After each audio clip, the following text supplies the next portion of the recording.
The geopolitical atmosphere of Europe in February of 1912 was thick with the acrid smoke of industrial coal and the unseen, suffocating pressure of impending inevitability.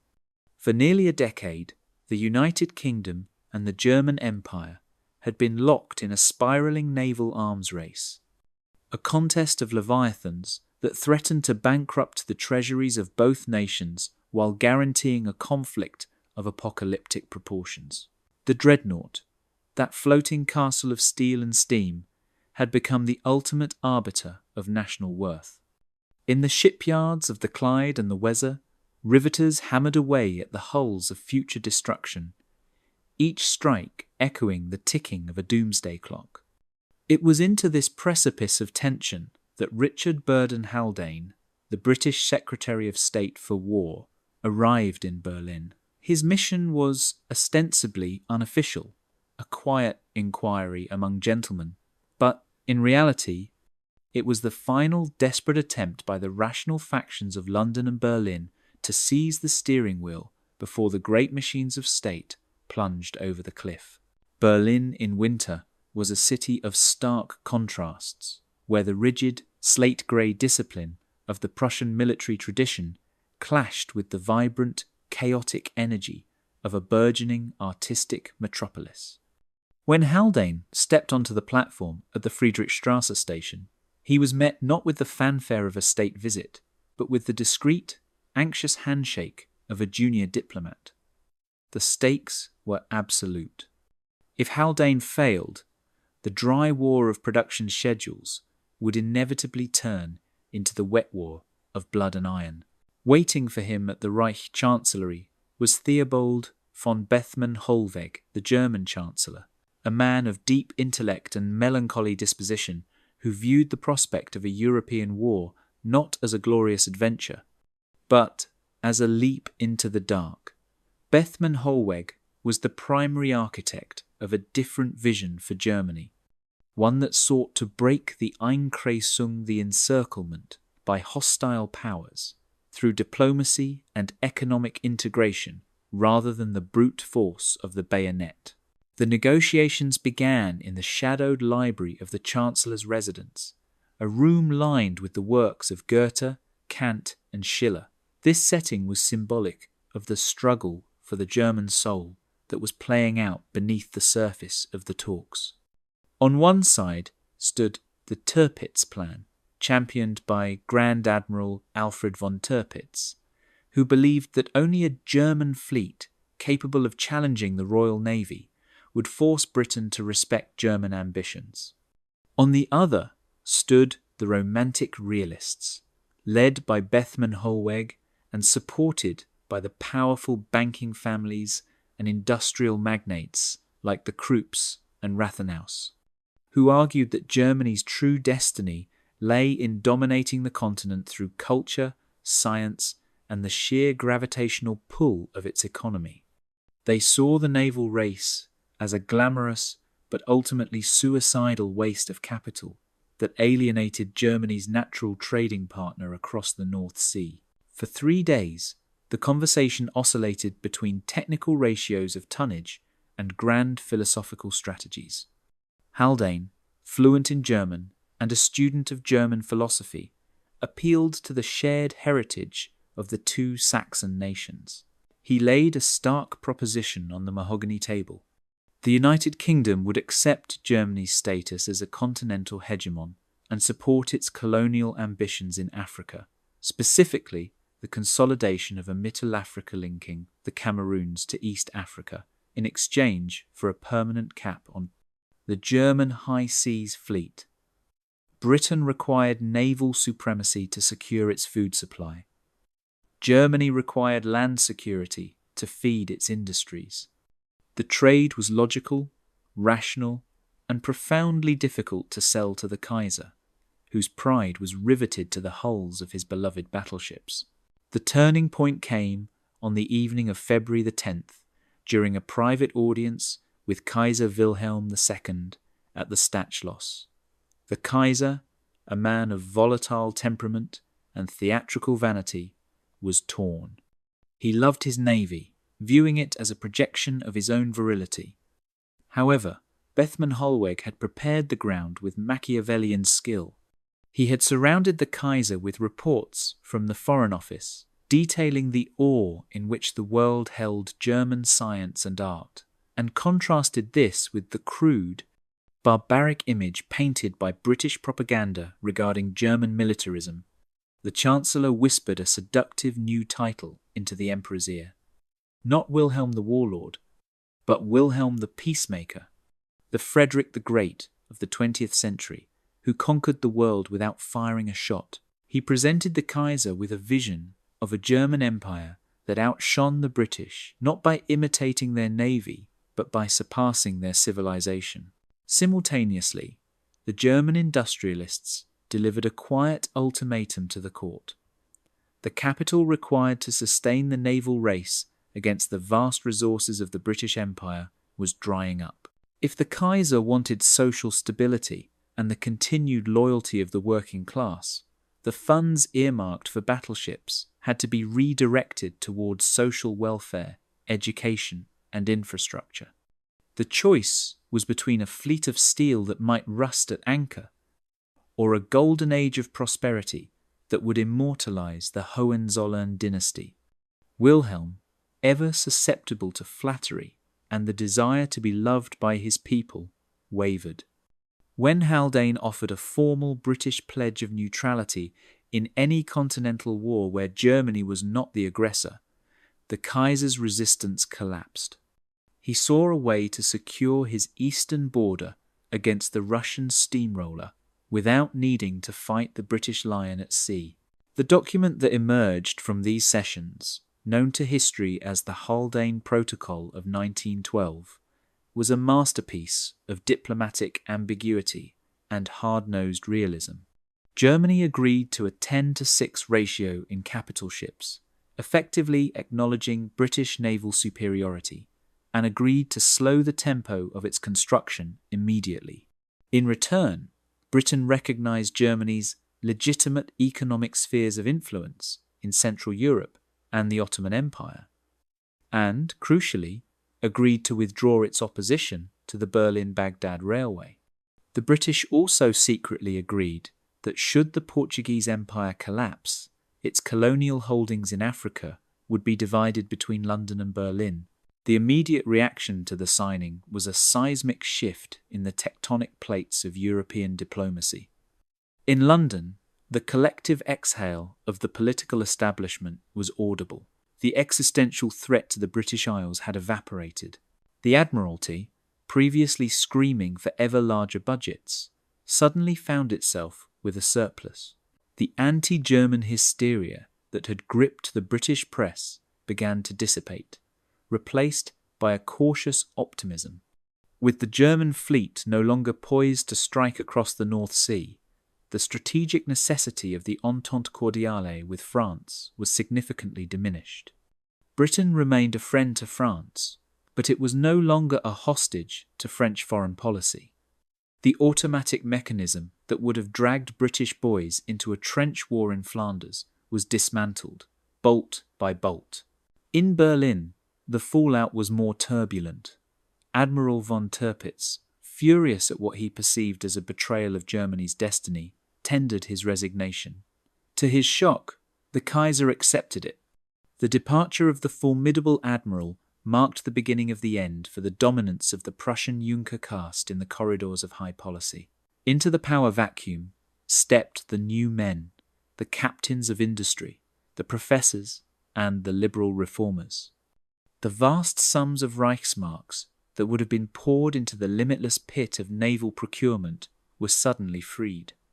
The Reichstag, emboldened by the victory of diplomacy over militarism, began to debate how this peace dividend should be spent. Plans were drawn up not for battleships, but for universities, for housing, and for the electrification of the countryside. However, the most profound silence was heard in Paris.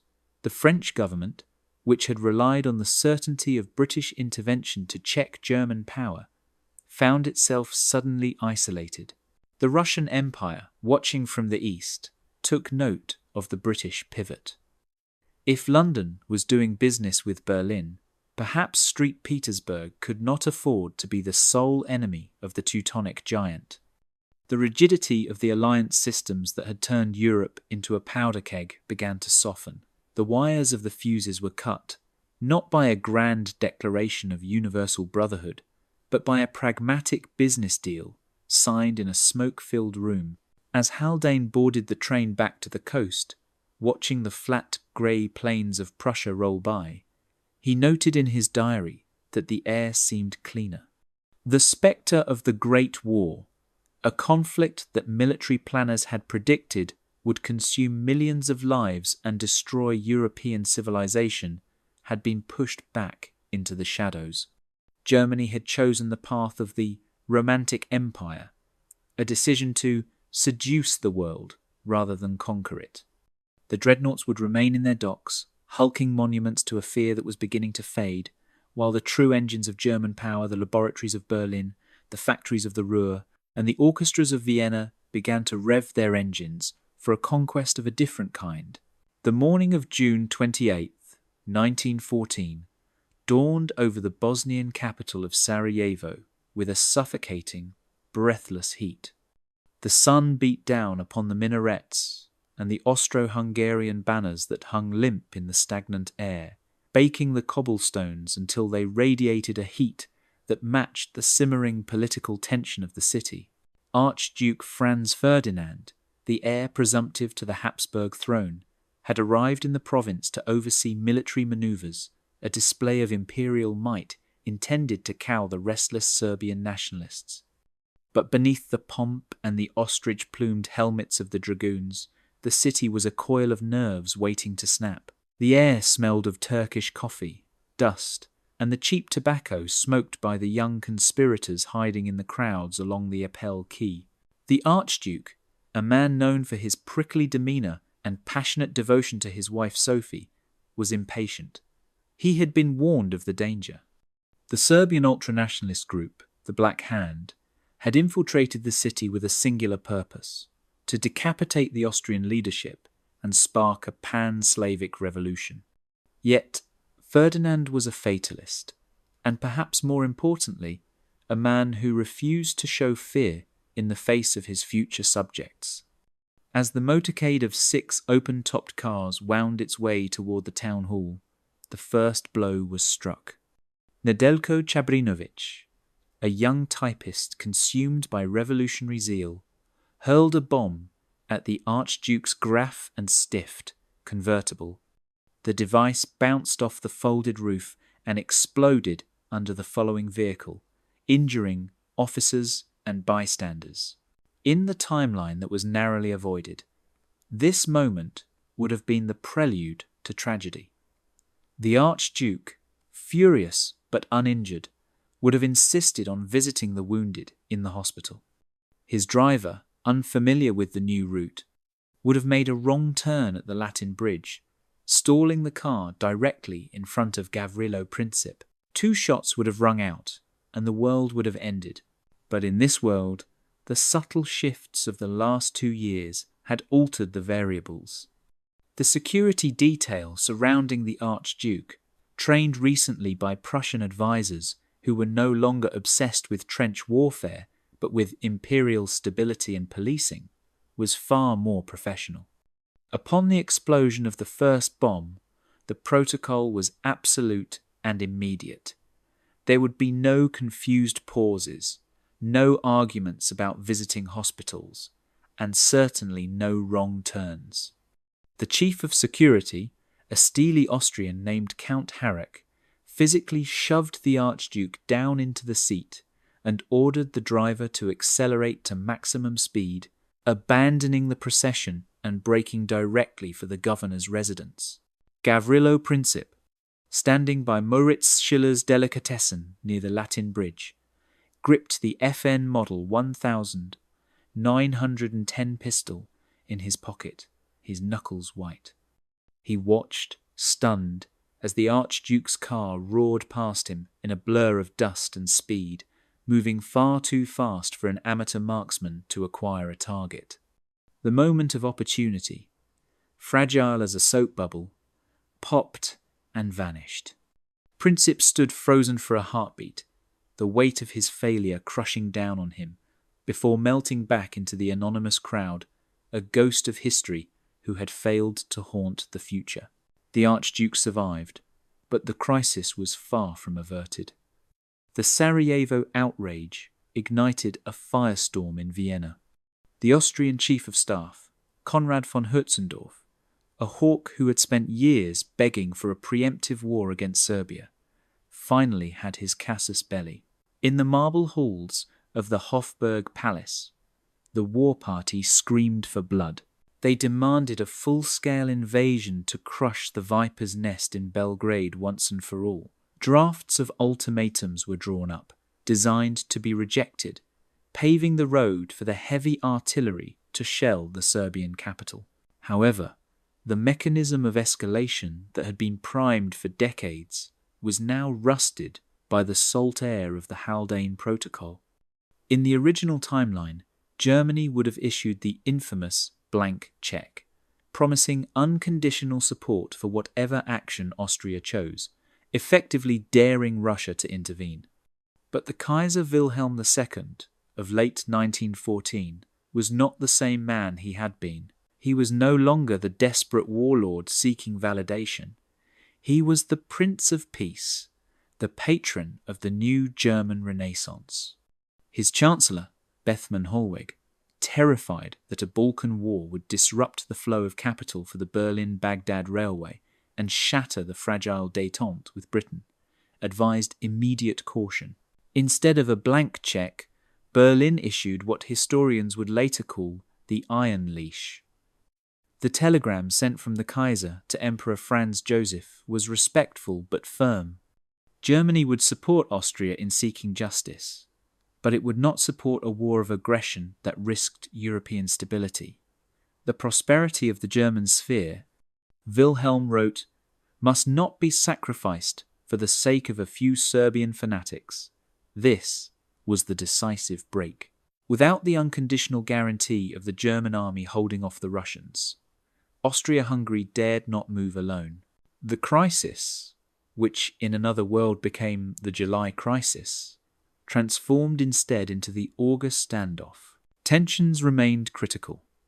The Russian Empire, styling itself as the protector of the Slavs, began a partial mobilization, a dangerous game of brinkmanship. In London, Sir Edward Grey, the Foreign Secretary, saw his moment. With Britain not bound by a secret naval clause to jump into a war against Germany, he was free to act as an honest broker. He proposed a great power conference to arbitrate the dispute, invoking the spirit of the concert of Europe that had kept the peace in the 19th century. The Vienna Conference convened in September of 1914. It was a tense, grueling affair. The diplomats sat around a vast table, maps of the Balkans spread out before them like a dinner service. On one side sat the Austrians, humiliated by the attempt on their heir and demanding restitution. On the other sat the Russians, smelling Austrian weakness. In the middle sat Germany and Britain, the two heavyweights who had realized that their mutual interests lay in commerce, not carnage. The result was the Treaty of Vienna, 1914, a document that satisfied no one completely but saved everyone from destruction. Serbia was forced to accept a humiliating infringement on its sovereignty. Austrian police investigators would be allowed into Belgrade to dismantle the Black Hand and other nationalist networks. The Serbian government, facing the combined diplomatic pressure of the entire continent, even Russia advised them to swallow the pill rather than face a war without allies, capitulated. In exchange, Austria-Hungary guaranteed the territorial integrity of Serbia, promising no annexations. For Franz Ferdinand, the brush with death was a clarifying fire. He had long hated the Magyar nobility of Hungary, whom he felt held the empire hostage and oppressed the Slavic minorities, fueling the very nationalism that had almost killed him. He returned to Vienna not as a martyr, but as a man on a mission. He saw clearly that the dual monarchy was a rotting structure. If it was to survive, it could not be through the repression of the bayonet. He began to speak openly to his advisers about his grand design, the United States of Greater Austria, a federalist reform that would grant autonomy to the Croats, Czechs, and Slovaks, effectively breaking the Hungarian stranglehold and creating a trialist or even federalist state. The fall of 1914 did not see the guns of August. It did not see the rape of Belgium, the burning of the Library of Leuven, or the slaughter at Tannenberg. Instead, it saw a golden harvest. The young men of Europe, who should have been marching toward the machine guns in field grey and khaki, remained in the fields, the factories, and the lecture halls. In Paris, the revanchists were apoplectic, screaming that France was being encircled by a German-Austrian peace, but without British support, they could do nothing but gnash their teeth. As the year drew to a close, the atmosphere in Europe was one of strange, exhausted relief. The storm clouds had gathered, thundered, and then, miraculously, blown over. The psychological impact was profound. The world had looked over the edge of the abyss, seen the monstrous mechanized war that awaited them, and stepped back. A new caution took hold of the capitals. The idea that war was a cleansing hygiene or a glorious adventure died on the vine, replaced by a cold, pragmatic realization that the interconnected global economy was too valuable to destroy. In Berlin, the Kaiser celebrated Christmas at the News Palais. The mood was electric, not with martial fervour, but with the excitement of the new age. The Haber-Bosch plants were churning out fertilizer, promising to end hunger. The plans for the grand new terminal of the Baghdad Railway were unveiled. Wilhelm raised a glass not to victory in battle, but to the German century of the mind. In Vienna, Franz Ferdinand sat with his wife Sophie, alive and whole, plotting the political restructuring that would save his dynasty. And in a cheap apartment in Belgrade, a young Gavrilo Princip wept in obscurity, a failure who had been denied his place in history, unaware that his failure had allowed civilization to survive. By the middle of 1916, the geopolitical heartbeat of the world had shifted. For centuries, Paris had been the undisputed queen of European civilization, the arbiter of taste, fashion, and revolution. London was the bank, Vienna the music hall and street, Petersburg the brooding enigma. But Paris was the soul. However, the aversion of the Great War acted as a powerful accelerant to a transition that was already underway beneath the surface. The energy of the continent denied the release of the artillery barrage, channeled itself into the boulevards and laboratories of the German capital. Berlin, once derided by the French as a barracks on a swamp, began to bloom with a ferocity that stunned the world.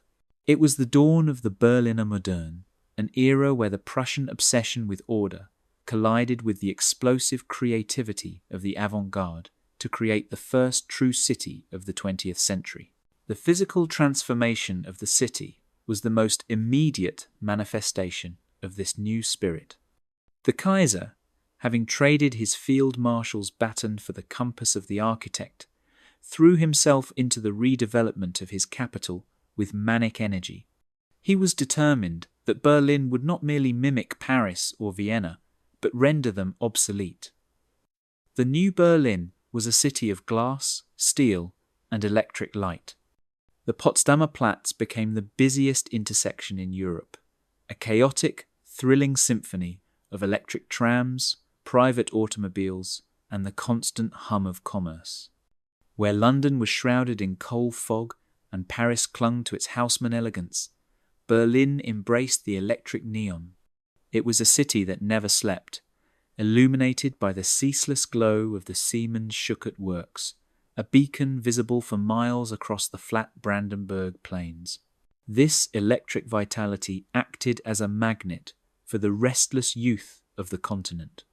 The generation that, in another history, would have been the lost generation, broken by shell shock and buried in the mud of the Somme, became the found generation of the Berlin Renaissance.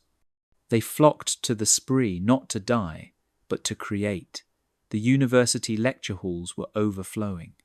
The Friedrich Wilhelm University became the intellectual epicenter of the globe, boasting a faculty that read like a roll call of history's greatest minds.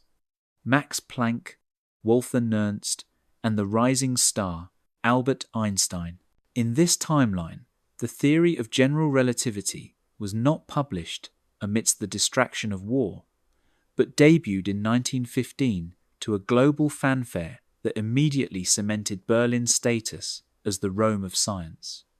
The city did not just export machinery, it exported truth. Culturally, the shift was even more profound. The burgeoning film industry, centered in the Babelsberg studios, began to eclipse the output of France and the nascent American industry in California. Without the economic devastation of a war, the German film combine, UFA, had limitless capital to experiment. Directors like Fritz Lang and F.W. Murnau were given blank checks to realize their visions. But unlike the dark, twisted expressionism of a traumatized post-war Germany, the cinema of this golden age was characterized by a heroic modernism. Films like The City of Tomorrow, 1917, depicted a future where technology liberated humanity, a stark contrast to the dystopian fears that might have emerged from the trenches. Berlin became the Hollywood of Europe, its stars the new royalty, its premieres attended by the Kaiser himself, who delighted in being photographed with the glamorous actresses of the silver screen. While Berlin soared, Paris began to curdle. The psychological blow of the Vienna peace had been devastating to the French national psyche. The entire political identity of the Third Republic had been built on the promise of revanche, the inevitable retaking of Alsace-Lorraine. When the Russians backed down and the British declared neutrality, that dream died. France was left alone. A static power in a dynamic world.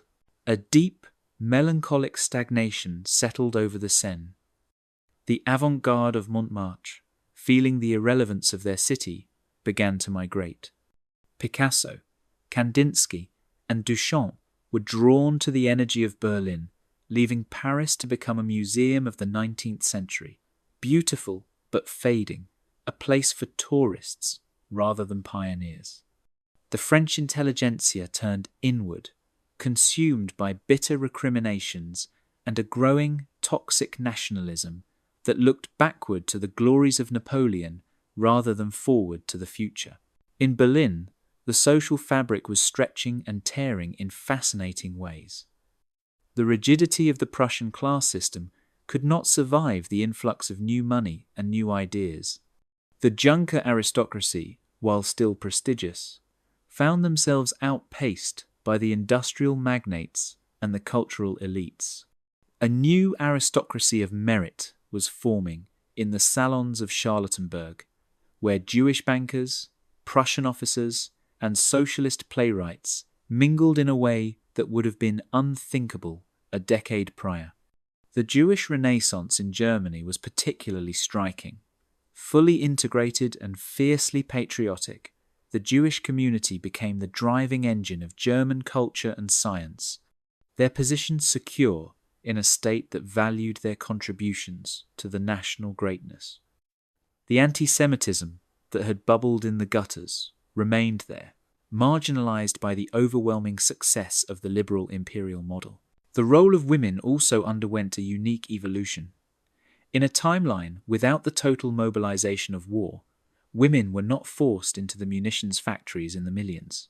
Instead, the suffragette movement in Germany, influenced by the progressive policies of the Social Democrats, who were now partners in governance, focused on education and intellectual equality.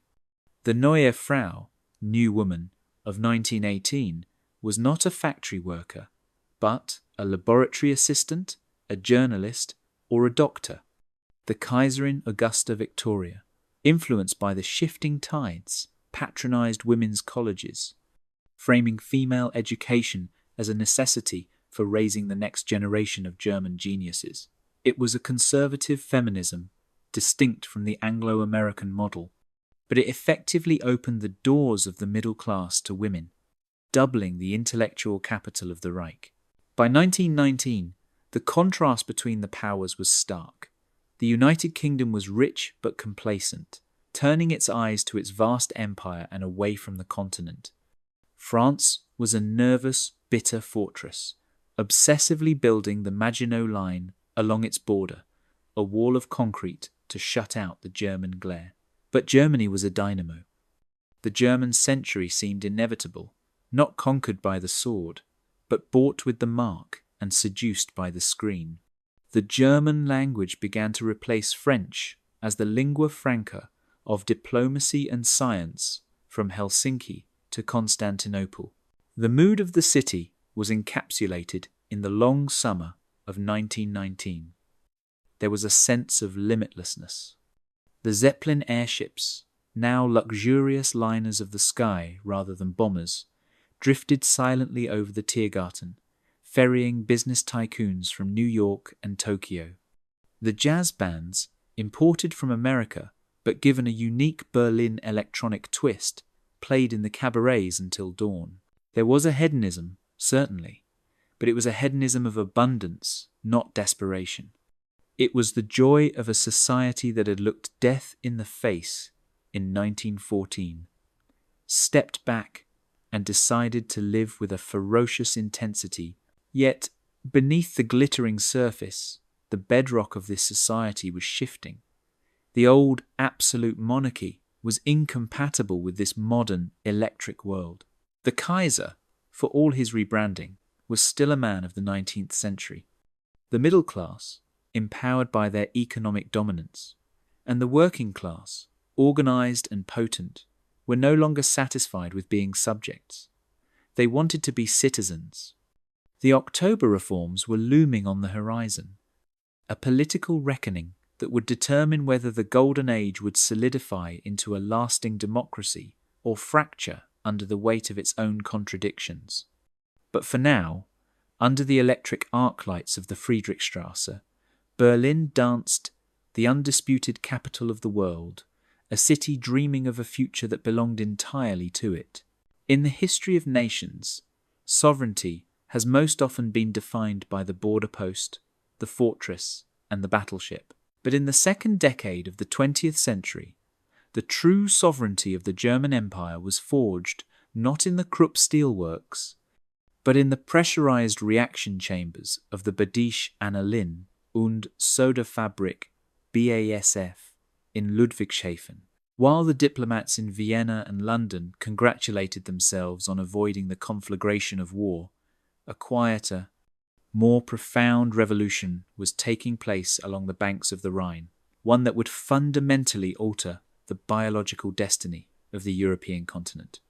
This was the nitrogen promise, the moment when humanity finally broke the shackles of the Malthusian trap, and it was Germany that held the key. The central figure of this transformation was Fritz Haber. In a timeline of war, Haber might have been remembered as a tragic, Faustian figure, the father of chemical warfare, the man who turned science into a weapon of mass asphyxiation in the trenches of Ypres. But in this timeline of peace, Haber was the alchemist of life. His collaboration with the industrialist Karl Bosch had perfected the process of synthesizing ammonia from nitrogen and hydrogen, effectively pulling fertilizer out of thin air. Without the immediate, desperate demand for nitrates to manufacture explosives for the Kaiser's artillery, the entirety of this industrial miracle was directed toward the soil. By 1916, the lunar works in Mersburg had risen like a cathedral of the new age. It was a sprawling complex of pipes, towers, and steam, a place where the air itself was harvested to feed the earth. In the absence of a British naval blockade, which, in a war scenario, would have starved the Central Powers into submission, The German chemical industry was not fighting for survival, but for abundance. The production of synthetic fertilizer skyrocketed, and the results were nothing short of biblical. The sandy, nutrient-poor soils of Prussia and the Brandenburg Marches, which had for centuries yielded only meagre crops of rye and potatoes, were suddenly awash in synthetic nitrates. Yields doubled, then tripled.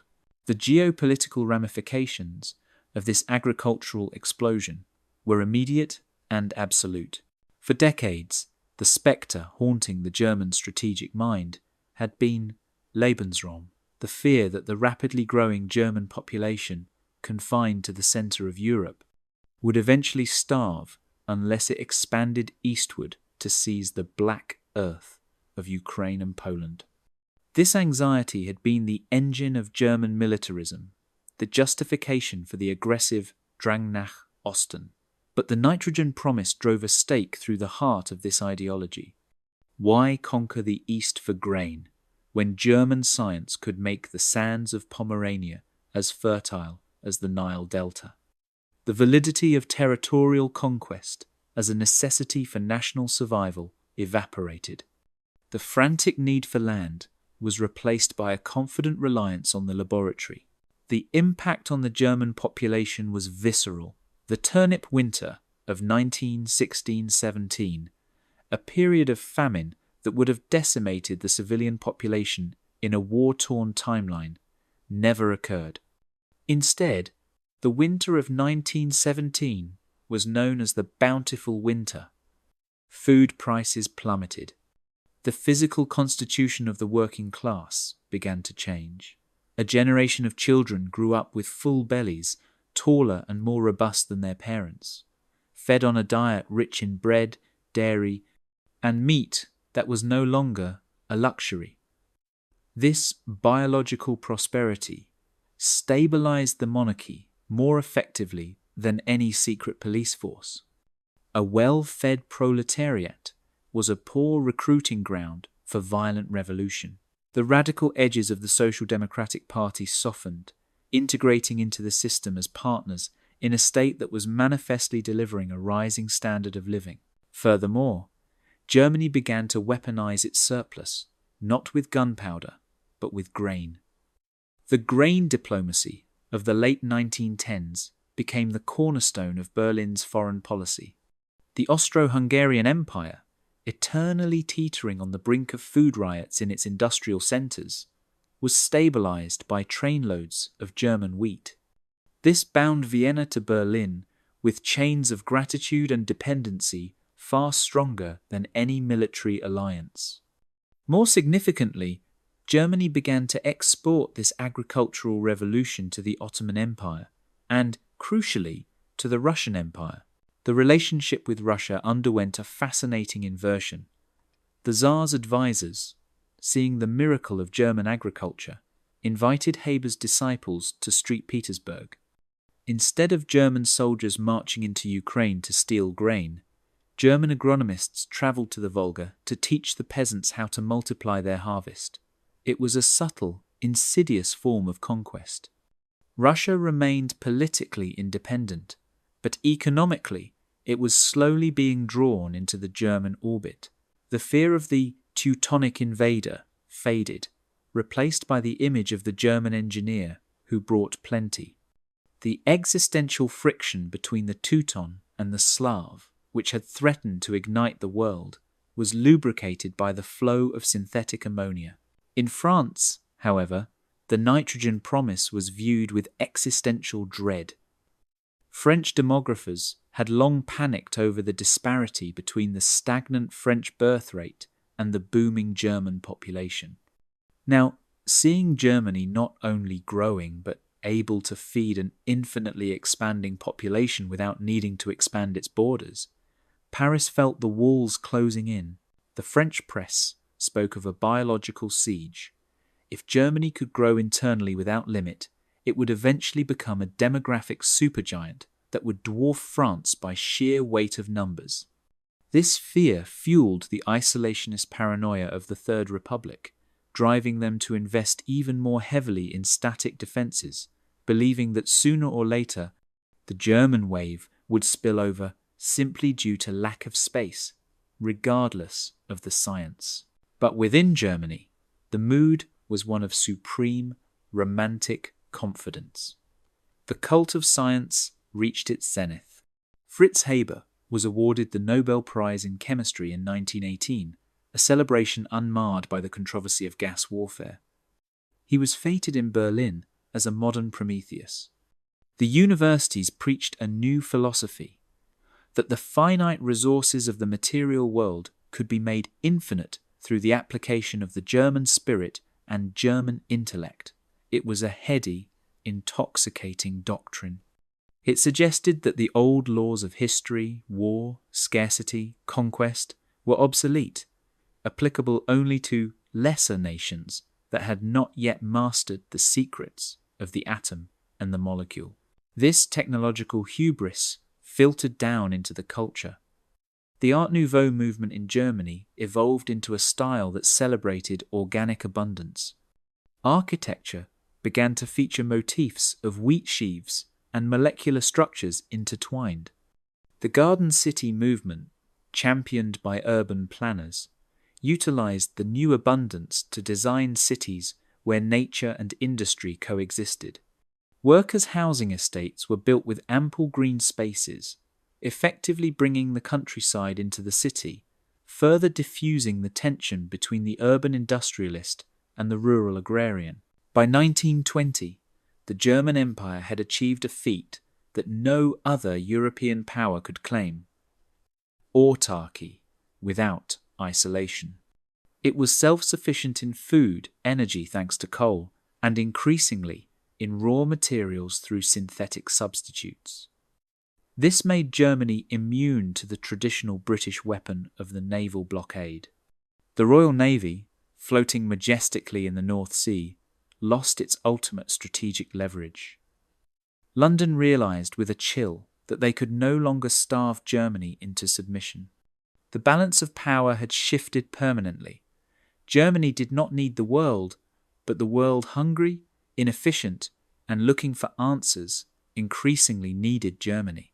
As the sun set over the vast golden wheat fields of Brandenburg in the autumn of 1920, the mechanical harvesters, powered by Daimler engines, trawled through the bumper crop. The image was one of serene, mechanized dominance. The sword had not been beaten into a ploughshare. The sword had simply been rendered irrelevant by the ploughshare. The German Empire had conquered the oldest enemy of mankind, hunger, and in doing so, it had secured its place as the architect of the new century, leaving the old powers to guard their borders against a threat that had evolved beyond the simple arithmetic of land and blood. If the nitrogen promise was the biological heart of the new German hegemony, the Berlin-Baghdad Railway was its iron spine. For decades, the project had been a source of diplomatic friction, a steel thread threatening to strangle British dominance over the trade routes to India.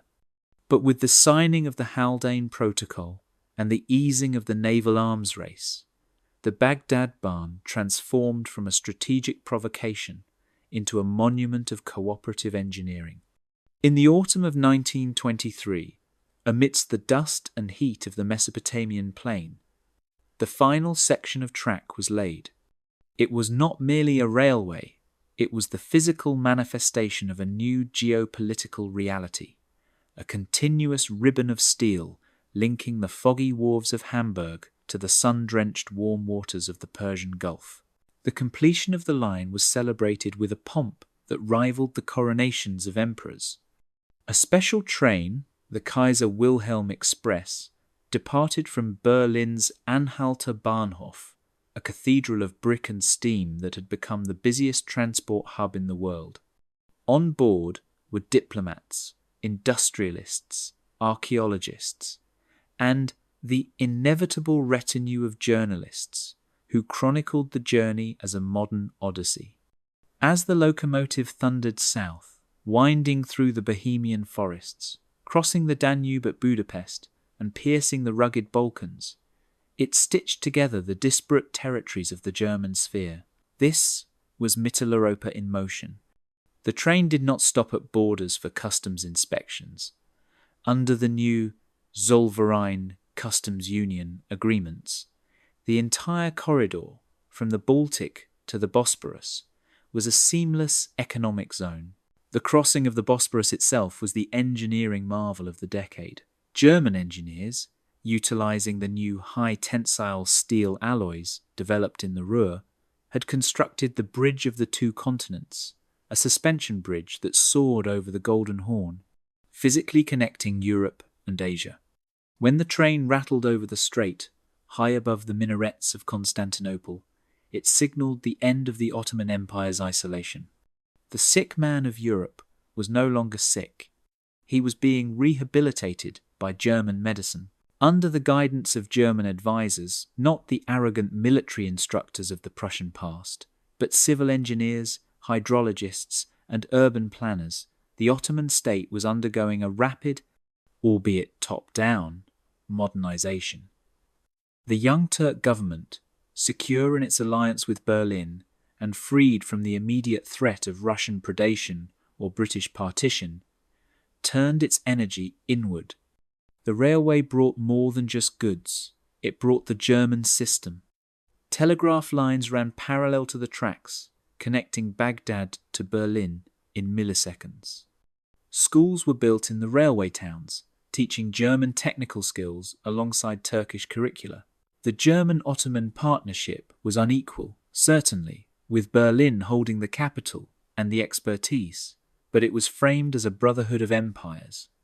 The Germans, in their romantic phase, viewed the Ottomans not as subjects to be colonized, but as the storied custodians of the ancient world, worthy of revitalization. The strategic purpose of the railway, however, was blacker and more viscous than simple trade. It was oil. The internal combustion engine was rapidly replacing the steam engine as the prime mover of the 20th century. The British Empire floated on a sea of oil controlled by the Anglo-Persian Oil Company and Royal Dutch Shell. Germany, rich in coal but poor in petroleum, had been vulnerable. The Baghdad Railway solved this existential defect. A spur line ran directly to the oil fields of Mosul and Kirkuk. These regions, recognized as part of the German economic sphere in the updated treaties with Britain, began to pump the lifeblood of the modern economy northwards. Tanker cars, painted with the black and white eagle of the Deutsche Petroleum Aktiengesellschaft, became a common sight rolling through the Balkans. This secure overland supply line rendered the British control of the Suez Canal irrelevant to German energy security. The Royal Navy could blockade the North Sea, they could close the Mediterranean, but they could not stop the flow of oil that moved entirely within the continental fortress of the Central Powers. This energy independence fueled the German automotive boom. By 1925, the factories of Mercedes-Benz, Porsche, and BMW were churning out vehicles that were no longer playthings for the rich, but essential tools for the new middle class. The Autobahn network began to take shape, designed not for moving tanks, but for moving the commerce of a continent powered by Mesopotamian oil. Culturally, the railway sparked a fever of Orientalism in Berlin that was distinct from the colonial exoticism of the British or French. For the British, the East was a place to be administered and civilized. For the Romantic Germans, it was a place of mystery, history, and profound wisdom. The Orient Express became the vehicle for a massive cultural exchange. German archaeologists, funded by the Kaiser's personal treasury, descended upon the ruins of Babylon, Nineveh, and Pergamon. Unlike the looters of previous centuries, they worked in tandem with Ottoman scholars, establishing museums in Baghdad and Ankara even as they shipped grand friezes back to Berlin. The Pergamon Museum in Berlin, completed in 1924, became the spiritual temple of this new relationship. It housed the Ishtar Gate, a dazzling blue testament to the connection between the Spree and the Euphrates. Berliners flocked to see these wonders, drinking sweet tea in Baghdad cafes that sprang up in the Tiergarten, listening to music that fused the mathematical precision of Bach with the quarter tones of the oud. It was a romanticized, idealized vision of the East, devoid of the harsh realities of desert life, but it served to bind the public imagination to the project. The German citizen felt a proprietary pride in the railway. It was their bridge to the cradle of civilization. The British reaction to this fait accompli was a mixture of relief and resignation. In London, the pragmatic realists at the Foreign Office argued that a Germany preoccupied with developing the deserts of Iraq was a Germany not looking covetously at the colonies of Africa or India. "Let them have the sand and the oil," wrote Winston Churchill, then a restless backbencher, "as long as the waves remain ours."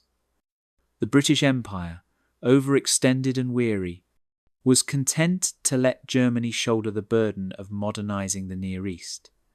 The friction points Kuwait and the Persian Gulf Coast were managed through joint commissions. A tacit agreement emerged.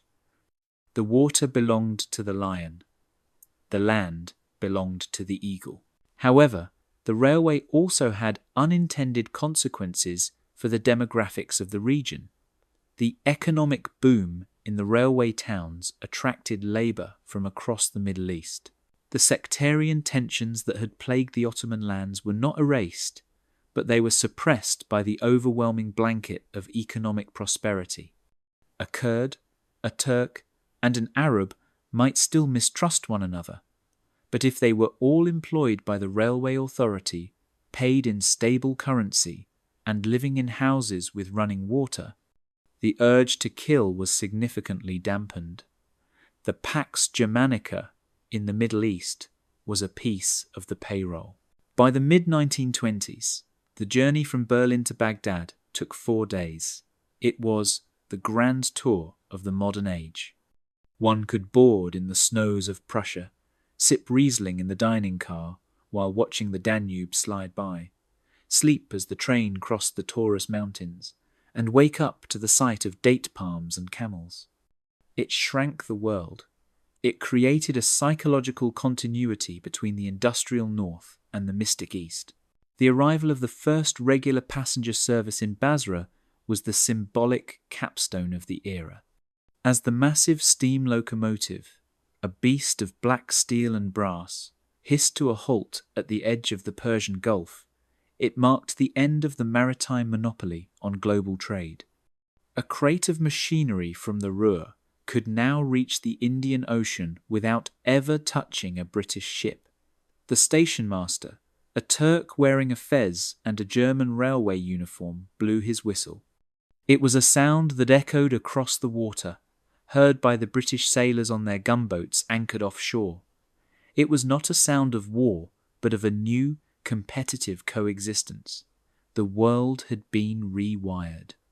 The heartland of Eurasia was no longer a void on the map, but a central artery of power, pulsing with oil, steam, and the relentless ambition of an empire that had chosen to build railroads rather than battleships.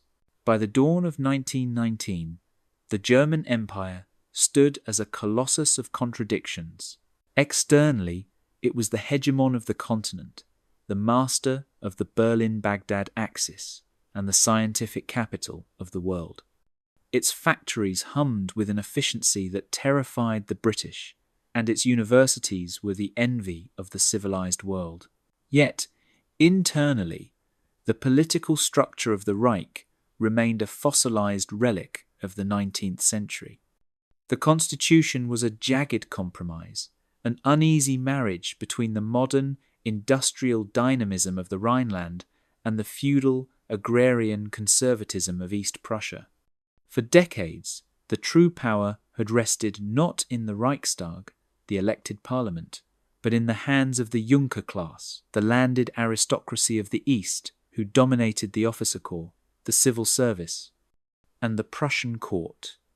They were the iron in Bismarck's Blood and Iron, men who viewed democracy as a disease and the Kaiser as their personal warlord. However, the tectonic plates of German society had shifted irrevocably beneath their boots. The nitrogen promise of Fritz Haber had been the first nail in their coffin. For centuries, the political leverage of the Junkers had been rooted in their control of the food supply. They were the rye barons, upon whom the nation depended. But the advent of synthetic fertilizers and the vast agricultural surpluses had crashed the price of grain.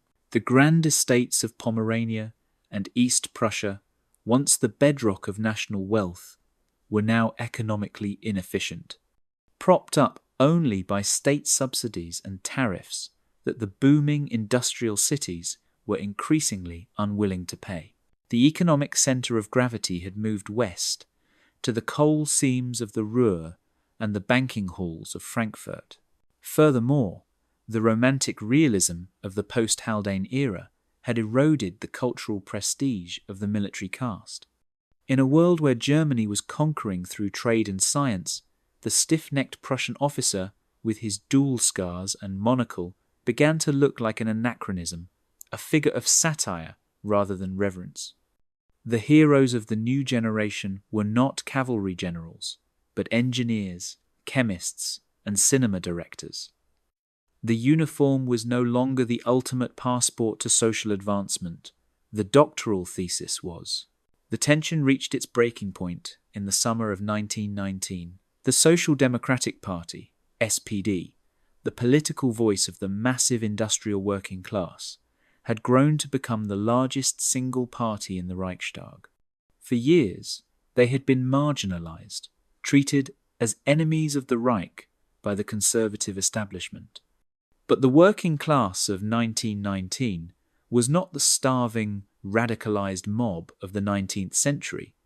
They were the well-fed, educated beneficiaries of the German economic miracle. They did not want to overthrow the state. They wanted to own a share of it. They demanded an end to the despised Prussian three-class franchise, Dreiklassenwahlrecht, a rigged voting system that gave a wealthy landowner's vote 17 times the weight of a factory worker's. The crisis began not with a gunshot, but with a silence. On June 1st, the trade unions declared a general demonstration of will. It was not a violent strike intended to cripple the economy, but a disciplined, symbolic cessation of labour. For 24 hours, the hum of the dynamos stopped. The trains of the Berlin-Baghdad line halted in their stations. The telegraph lines fell silent. It was a terrifying display of latent power. The message to the Kaiser was clear. The machine of the empire runs only because we shovel the coal. In the imperial palace, the reaction was divided. The Camarilla, the circle of hardline military advisors surrounding the Kaiser, urged a crackdown. They demanded the declaration of martial law, the dissolution of the Reichstag, and the arrest of the SPD leadership. They spoke of the Russian contagion, fearing that any concession would lead to a Bolshevik-style revolution, despite the fact that Russia itself was stabilizing under German tutelage. But Wilhelm II was no longer the impulsive young man who had dropped the pilot Bismarck. He was 60 years old, a man who had spent the last 7 years basking in the adoration of a world that called him the Peace Kaiser. He looked at the reports from his chancellor, Bethmann Hollweg, which detailed the mood in the streets. There were no red flags, no calls for the guillotine. The marchers carried the black-white-red flag of the empire alongside the banners of the unions. They were singing Deutschland über alles, not the Internationale. They were loyal subjects demanding their rights, not revolutionaries demanding his head. Bethmann Hollweg, the architect of the Haldane détente, played his final, greatest card. He arranged a private meeting between the Kaiser and Friedrich Ebert, the leader of the SPD. It was a moment of profound historical surrealism. The saddlemaker from Heidelberg sat across from the King of Prussia in the opulent Blue Salon. Ebert, a man of quiet dignity and intense patriotism, assured the Kaiser that the Social Democrats supported the monarchy. "Your Majesty," Ebert famously said, "we wish to make the crown the capstone of the people, not the helmet of the Junker." He argued that by granting true democracy, Wilhelm would detach the monarchy from the sinking ship of the aristocracy and anchor it to the rising power of the people. He offered a grand compromise. The SPD would vote for the military budget and support the Kaiser's foreign policy in exchange for constitutional reform and the admission of socialists into the cabinet. The Kaiser, whose vanity was only exceeded by his instinct for survival, saw the theatrical brilliance of the move. He could be the Volkskaiser, the people's emperor. He would be the man who granted liberty to his subjects, the Red Monarch. It appealed to his romantic sense of destiny. He would outflank the British at their own game of constitutional monarchy. On October 3rd, 1919, the October Decree was issued from the balcony of the city palace. The proclamation was a death sentence for the old order. The Prussian three-class franchise was abolished, replaced by universal, equal suffrage for all men. And following the momentum of the feminist movement, women would gain the vote 2 years later. The Chancellor would henceforth be responsible to the Reichstag, not solely to the Kaiser. The military cabinet was brought under civilian control. The reaction of the Junker class was one of apoplectic fury. There were rumours of a coup, a putsch from the right. General Luttwitz and a few die-hard monarchists plotted to march on Berlin to save the Kaiser from himself. But the coup died before it began. The army, now filled with conscripts from the industrial cities who were loyal to the constitution, refused to move. The great industrialists, Krupp, Bosch, Rathenau, publicly backed the reforms, knowing that a stable democracy was better for business than a civil war. The Junkers found themselves isolated. Their power evaporated. They retreated to their estates, bitter and irrelevant, watching as the new Germany marched on without them. The new government that emerged was a grand coalition of the centre-left and the liberal centre. Friedrich Ebert became the first Social Democratic Vice-Chancellor and later Chancellor. The sight of Ebert, in his plain business suit, standing next to the Kaiser in his uniform, became the visual icon of the era.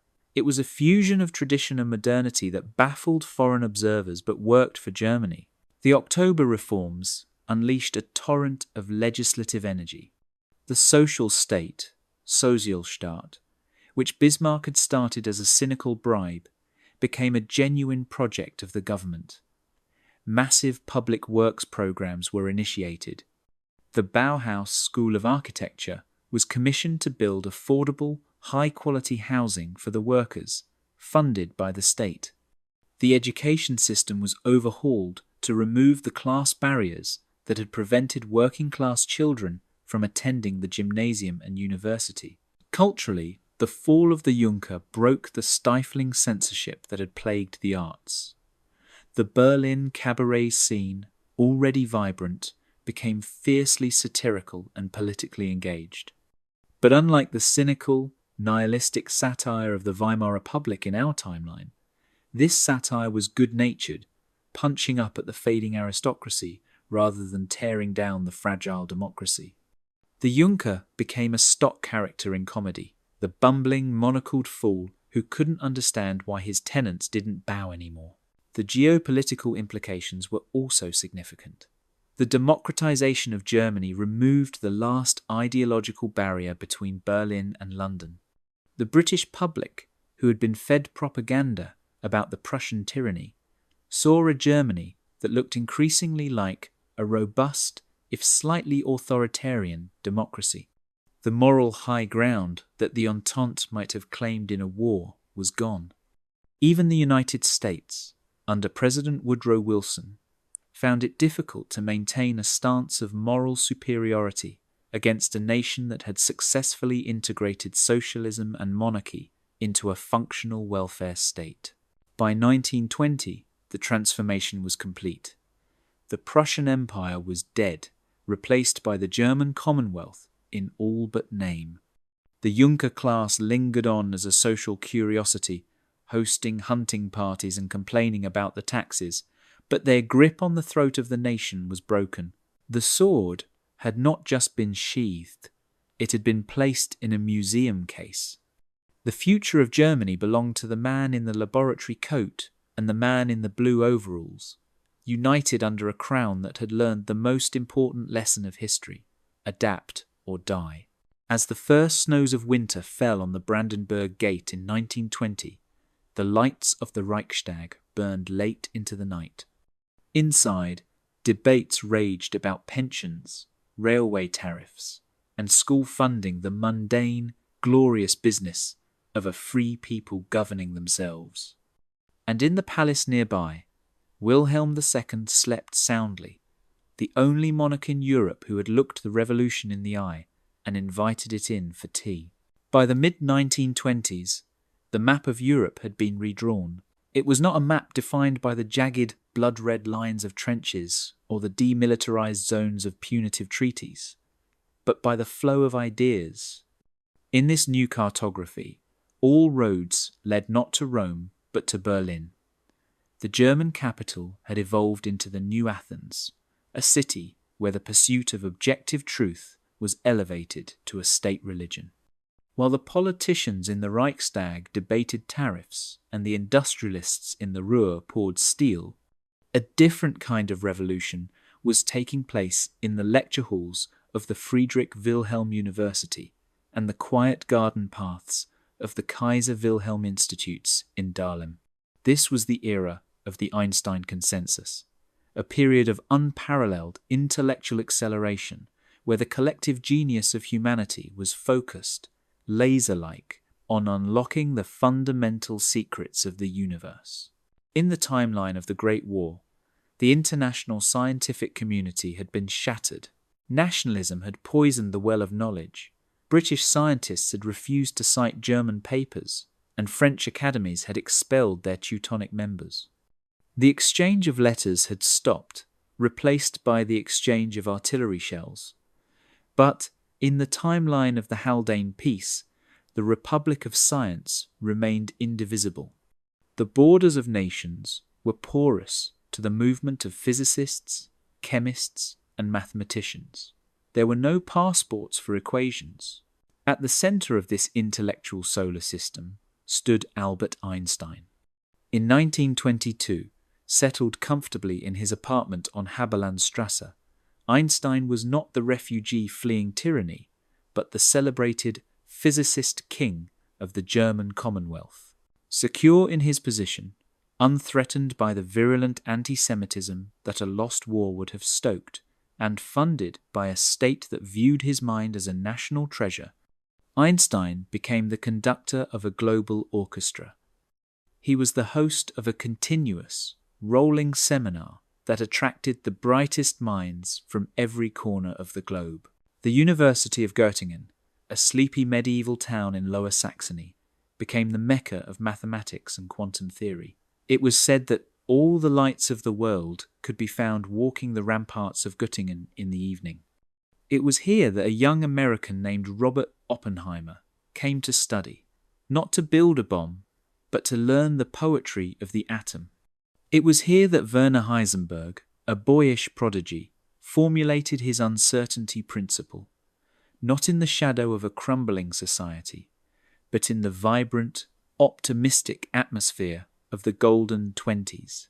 The pivotal moments of this era were the Solvay conferences. In the fractured timeline, the 1927 conference was a tense reunion of former enemies. In this timeline, it was a Parliament of Wisdom. The 1924 Solvay conference in Brussels was the turning point.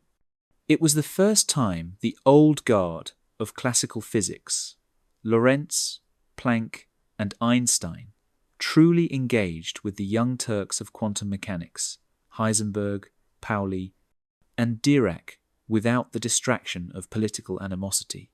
The debates were legendary. Without the interruption of war, the theoretical groundwork had advanced faster. The quantum leap had happened earlier. The dialogue between Niels Bohr, arriving from Copenhagen, and Einstein was not a collision of stubborn worldviews, but a collaborative friction that generated light. In this timeline, Einstein's famous objection, "God does not play dice," was met not with dismissal, but with a rigorous, respectful effort to reconcile the deterministic beauty of relativity with the chaotic probability of the quantum.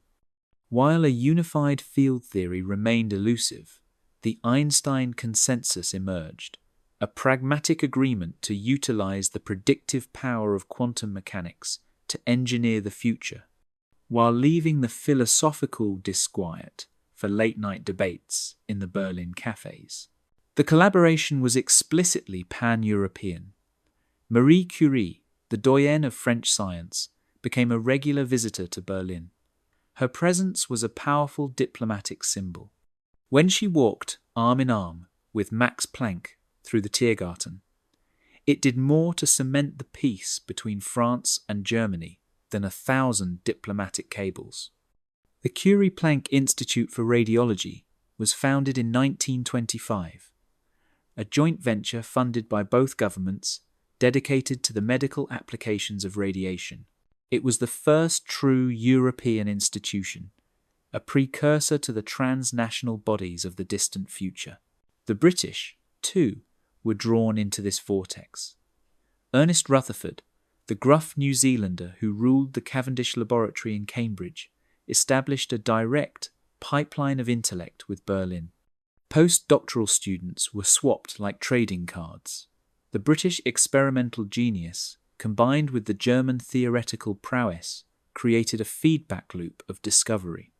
The neutron was discovered in 1928, 4 years ahead of schedule, by a joint Anglo-German team working in Leipzig. The impact of this accelerated science was not limited to blackboards. The peace dividend meant that the massive industrial capacity of companies like Siemens, AEG, and Telefunken was looking for new markets. They turned to the physicists. The theoretical work on electron bands in solids, developed in Göttingen, was rapidly translated into practical applications. The first solid-state devices, primitive precursors to the transistor, began to appear in the laboratories of Siemens by the late 1920s. Radio technology, freed from the strictures of military secrecy, exploded in quality and reach. The Volksempfänger, people's receiver, was not a propaganda tool, but a marvel of consumer electronics, bringing high-fidelity concerts from the Berlin Philharmonic into living rooms from Paris to Warsaw. The television, a theoretical curiosity, was being aggressively developed by Telefunken, with experimental broadcasts beginning as early as 1929. But perhaps the most profound effect was on the German national character. The cult of the soldier was replaced by the cult of the professor. The heroes of the penny dreadful novels were no longer flying aces, for there were no dogfights to chronicle, but explorers of the microcosm. To be a scientist in the German Commonwealth was to be a knight of the new order. The government, flush with tax revenue from a booming economy, poured money into the Notgemeinschaft der Deutschen Wissenschaft, Emergency Association of German Science, which was renamed the Gemeinschaft der Deutschen Wissenschaft, Community of German Science, the emergency having passed. This scientific hegemony gave Germany a form of soft power that was irresistible. When the Emperor of Japan looked for advisors to modernize his universities, he sent for Germans. When the universities of South America reformed their curricula, they adopted the Humboldt model. The German language became the absolute prerequisite for any serious study of physics, chemistry, or engineering. If you wanted to understand the universe, you had to speak German. The United States, watching from across the Atlantic, found itself in a strange position. It was the land of Edison and Ford, the masters of tinkering and mass production. But in the realm of deep theory, it was a provincial backwater compared to the glittering intellectual empire of Mitteleuropa. The brain drain flowed east. American philanthropists like Rockefeller began to fund fellowships not to bring Europeans to America, but to send Americans to Berlin, hoping they would bring back a spark of the Promethean fire. By 1930, the Einstein consensus had solidified into a bedrock truth of the age. The problems of mankind, energy, disease, communication were solvable. There was a supreme, almost arrogant optimism. The spectre of the mad scientist did not exist in the cultural lexicon. The scientist was the savior. One particular evening in 1929 encapsulated this era. It was a charity concert at the new synagogue on Oranienburger Straße to raise funds for the poor of the city. The main attraction was a violin recital. The soloist was Albert Einstein. In the front row sat the Kaiser, the Chancellor Friedrich Ebert, Marie Curie, Niels Bohr, and the British ambassador. As Einstein played Mozart, his wild hair haloed by the electric lights, the audience saw not just a physicist, but the embodiment of a Germany that had chosen the mind over the sword. The music, precise, mathematical, yet deeply emotional, seemed to weave together the disparate threads of a continent that had narrowly avoided suicide. Outside, the city of Berlin hummed with the energy of a future that was arriving faster than anyone had dared to dream. The German century was not being built on the bones of conquered enemies, but on the chalk dust of equations that proved once and for all that the universe was intelligible, and that the German mind held the key. The crash of the New York Stock Exchange in October of 1929 is often remembered in the history books of the Anglo-American sphere as the end of an era. It was the moment when the roaring 20s, fueled by bathtub gin and easy credit, slammed into the wall of reality. In the timeline of the Great War, this financial implosion acted as a detonator for a Europe already primed with the explosives of war debt, hyperinflation, and fragile political institutions. It was the catalyst that turned fringe fanatics into dictators and plunged the world into darkness. But in the timeline of the Haldane peace, the Black Thursday of Wall Street was not a global apocalypse. It was merely a distant thunderclap, a storm that raged across the Atlantic but broke against the seawalls of the European economy. To understand why the Great Depression did not cross the ocean with the same lethal force, one must look at the structural architecture of the global economy in 1929. In our timeline, the financial system was a house of cards built on the shaky foundation of reparations. Germany borrowed money from America to pay Britain and France, who in turn used that money to pay back war loans to America. It was a circular flow of debt that required constant American liquidity to function. When the tap in New York ran dry, the entire carousel stopped and the European economies collapsed. But in the world where the guns remained silent in 1914, there were no reparations. The German Empire owed nothing to Paris or London. The French and British treasuries, while stretched by the naval races of the past, were not crushed under the weight of mountain-sized war debts to Washington. The gold reserves of the Reichsbank were healthy, bolstered by 15 years of trade surplus from the nitrogen promise and the Baghdad corridor.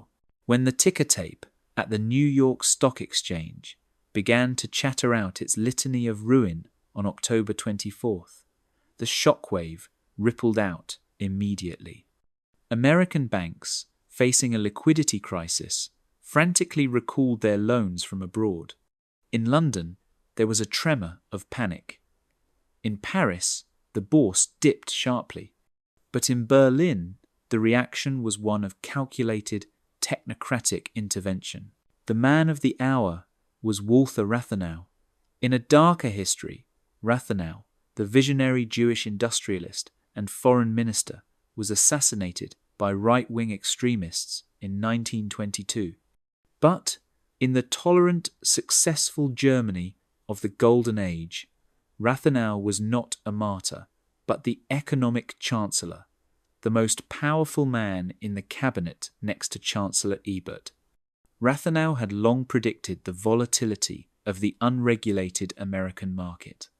He viewed the laissez-faire capitalism of the United States as a primitive, chaotic force, inferior to the organized capitalism, organisierte Kapitalismus, of the German sphere, where state, industry, and labour worked in concert. As the news from Wall Street hit, Rathenau triggered the Shield Protocol. It was a pre-planned coordination between the Reichsbank, the Bank of England, and the central banks of the Danubian Federation. The German government immediately guaranteed the liquidity of the major Berlin banks. More importantly, Rathenau utilized the vast internal market of Mitteleuropa as a shock absorber. The customs union that stretched from the Baltic to the Persian Gulf was a closed loop of sufficient size to sustain itself. If the Americans could no longer buy German optics or British textiles, the consumers of Vienna, Budapest, and Baghdad would pick up the slack, aided by state-subsidized credit. The result was the Atlantic decoupling. The United States spiraled into a deep, agonizing depression. Unemployment in Chicago and Detroit soared to 25%. The breadlines stretched for blocks. The American government, paralyzed by ideology and a lack of safety nets, fumbled the response, enacting the Smoot-Hawley Tariff Act in a desperate attempt to protect domestic industry. In this timeline, however, the European retaliation to Smoot-Hawley was swift and devastatingly effective. The Berlin Bloc, comprising Germany, Austria-Hungary, the Ottoman Empire, and increasingly the Scandinavian states, imposed a unified counter-tariff. The British Empire, seeing which way the wind was blowing, joined the blockade. The United States found itself locked out of the world's most lucrative markets. The American economy did not just stumble, it was quarantined. Inside Germany, the crash of '29 manifested as a recession, not a depression. Growth slowed from 5% to 1%. There was belt tightening. Some luxury export businesses failed, but there was no mass unemployment. The social state, established by the October reforms, held firm. Unemployment insurance, a radical concept in America, was standard practice in Germany. The workers kept their homes. The shops stayed open. The political consequences of this economic stability were profound. In the timeline of war, the Great Depression was the oxygen that fueled the fire of Nazism. It was the despair of the unemployed millions that drove them into the arms of the demagogues. But in 1930, as Germany held its scheduled Reichstag elections, the electorate was not desperate. They were concerned, certainly, but they trusted the government that had delivered a decade of peace and prosperity. The National Socialist German Workers' Party, NSDAP, a fringe group of Bavarian mystics and anti-Semites, ran a slate of candidates. Their platform was a confusing mix of racial hatred and economic incoherence. Adolf Hitler, a mediocre architect and local agitator known for his ramblings in Munich beer halls, tried to whip up fury against the international Jewish finance, but his message fell flat. Rathenau, the very symbol of Jewish finance, was the man who had just saved the German economy from the American storm. The voters looked at the chaos in the United States and then at the stability of Germany, and they voted for continuity. The NSDAP received less than 1.5% of the vote, losing seats. Hitler, humiliated and irrelevant, retreated into obscurity, eventually emigrating to German East Africa to paint landscapes. In Italy, the fascist experiment of Benito Mussolini faced a similar crisis of relevance. Mussolini had seized power in the confusion of the post-war era, which was less chaotic here, but still turbulent in Italy. However, without the spectre of a collapsing Europe to justify his totalitarianism, and without a powerful fascist Germany to ally with, Il Duce was an isolated figure. The Italian economy, tethered to the successful German engine, forced Mussolini to moderate. He became a pompous but manageable junior partner in the European concert, his jagged edges sanded down by the necessity of playing nice with the liberal hegemony of the North. By 1932, the contrast between the two sides of the Atlantic was stark. An American journalist, William L. Shirer, visiting Berlin, wrote a dispatch that became famous. "I have seen the future, and it works. But it is not in Moscow, and it is not in New York. It is here, in the orderly, electric avenues of Berlin." He described a society that had found the third way between the brutal capitalism of the US and the brutal communism of the USSR. It was the Rhinish model, a market economy tempered by social conscience and guided by rational planning. The intellectual fallout was equally significant. The British economist John Maynard Keynes, observing the success of the Rathenau Plan, became a frequent visitor to Berlin. His general theory, published in 1933, was not a revolutionary text, but a description of what Germany was already doing.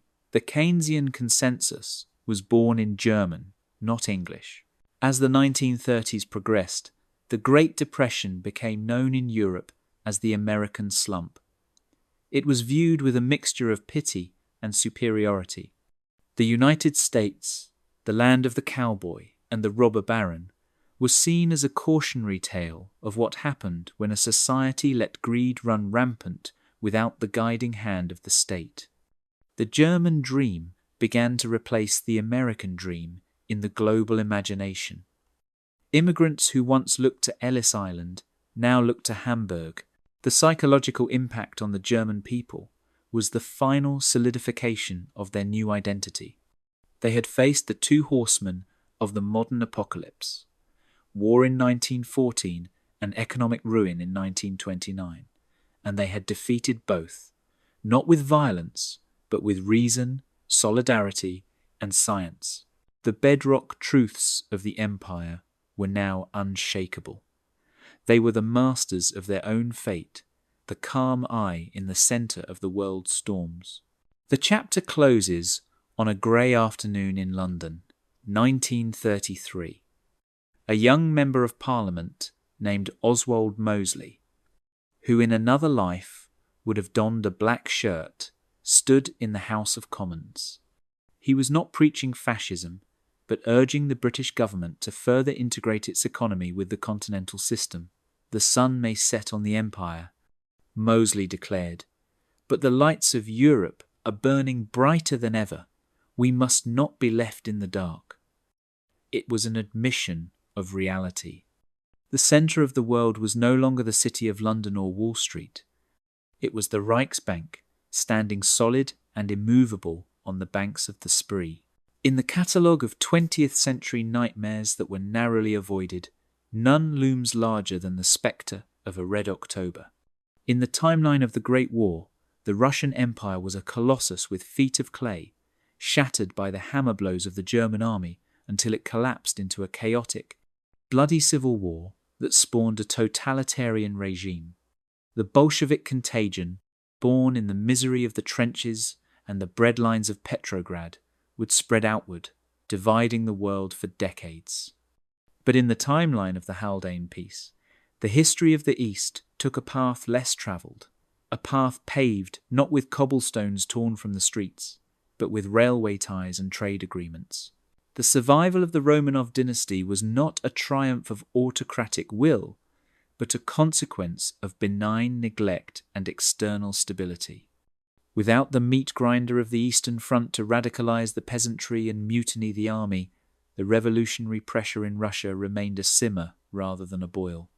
Vladimir Lenin, the fiery architect of the proletariat revolution, sat in a coffee house in Zurich, growing old and bitter. He waited for the imperialist war to ignite the spark of global rebellion, but the spark never came.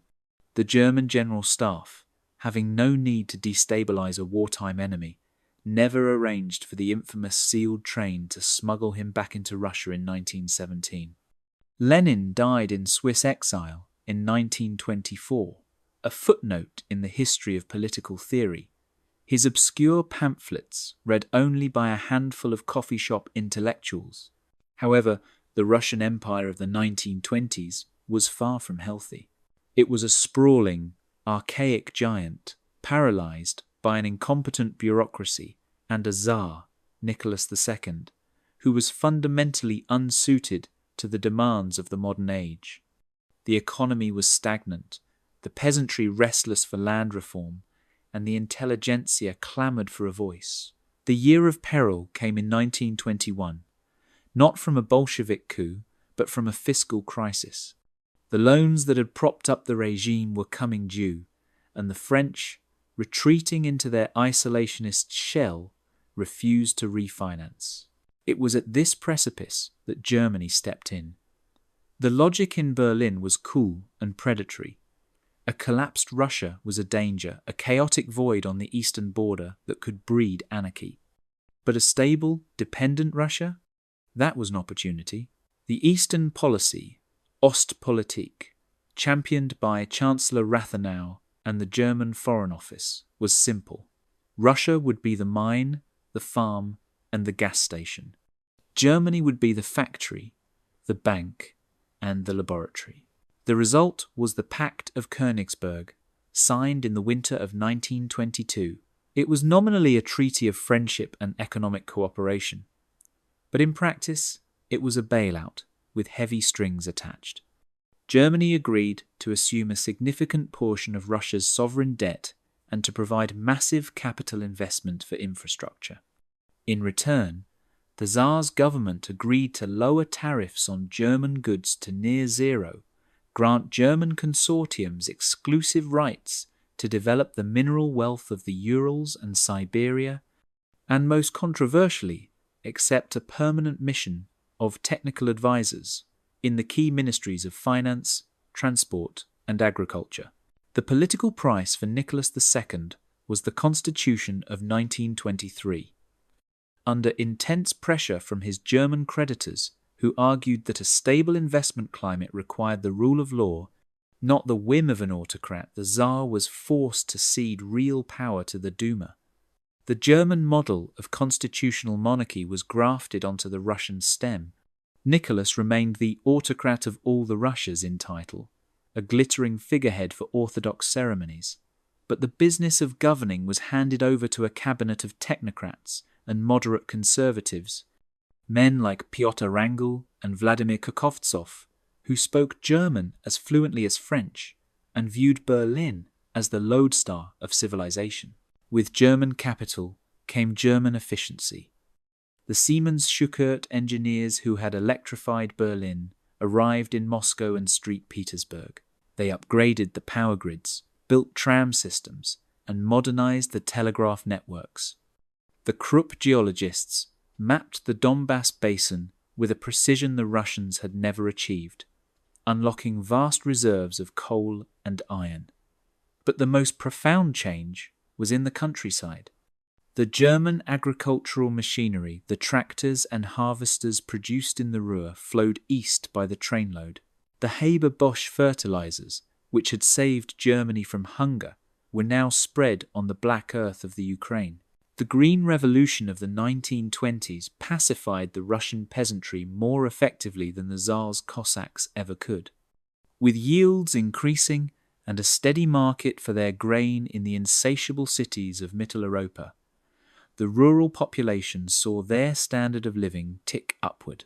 The fire of agrarian radicalism was dampened by the weight of a full sack of wheat. The Mir, peasant commune, was slowly dismantled, replaced by a class of independent farmers, the kulaks, who were conservative, prosperous, and deeply invested in the status quo. In our timeline, Stalin liquidated this class. In this timeline, they became the bedrock of the new Russian order. Speaking of Joseph Stalin, the Georgian bank robber and agitator found himself in a world with no vacuum to fill. Without the chaos of the Civil War, there was no Red Army to command, no Cheka to organize. The more efficient, German-trained Okrana, secret police, eventually tracked him down in Baku during a botched strike action in 1925.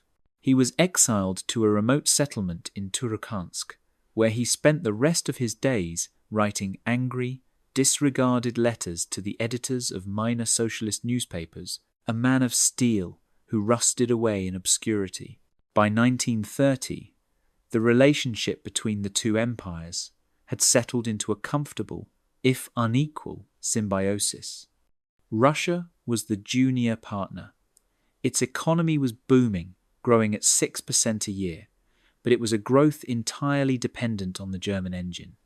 The Russian cities began to look like eastern reflections of Berlin. The architecture of the Stalinist style, brutalist and imposing, never materialized. Instead, Moscow saw a wave of brick expressionism and Art Deco designed by German architects, the Hotel Europa in Street. Petersburg became the symbol of the era, a luxurious establishment where German businessmen made deals with Russian grain barons over vodka and schnapps. Culturally, the Germanization of the Russian elite was palpable. The traditional Francophilia of the Russian court, already damaged by the French geopolitical betrayal, evaporated. The young generation of Russian students did not dream of the Sorbonne, but of Heidelberg and Göttingen. The University of Moscow reformed its curriculum to match the German standard.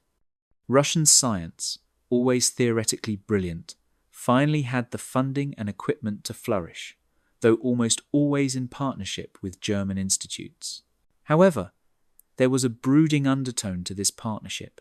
The Russian nationalists, the Slavophiles, watched with deep resentment as their holy motherland was turned into a resource colony for the Teutons.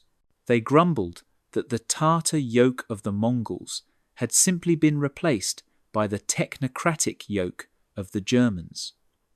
But their complaints were drowned out by the hum of the factories and the clinking of coins.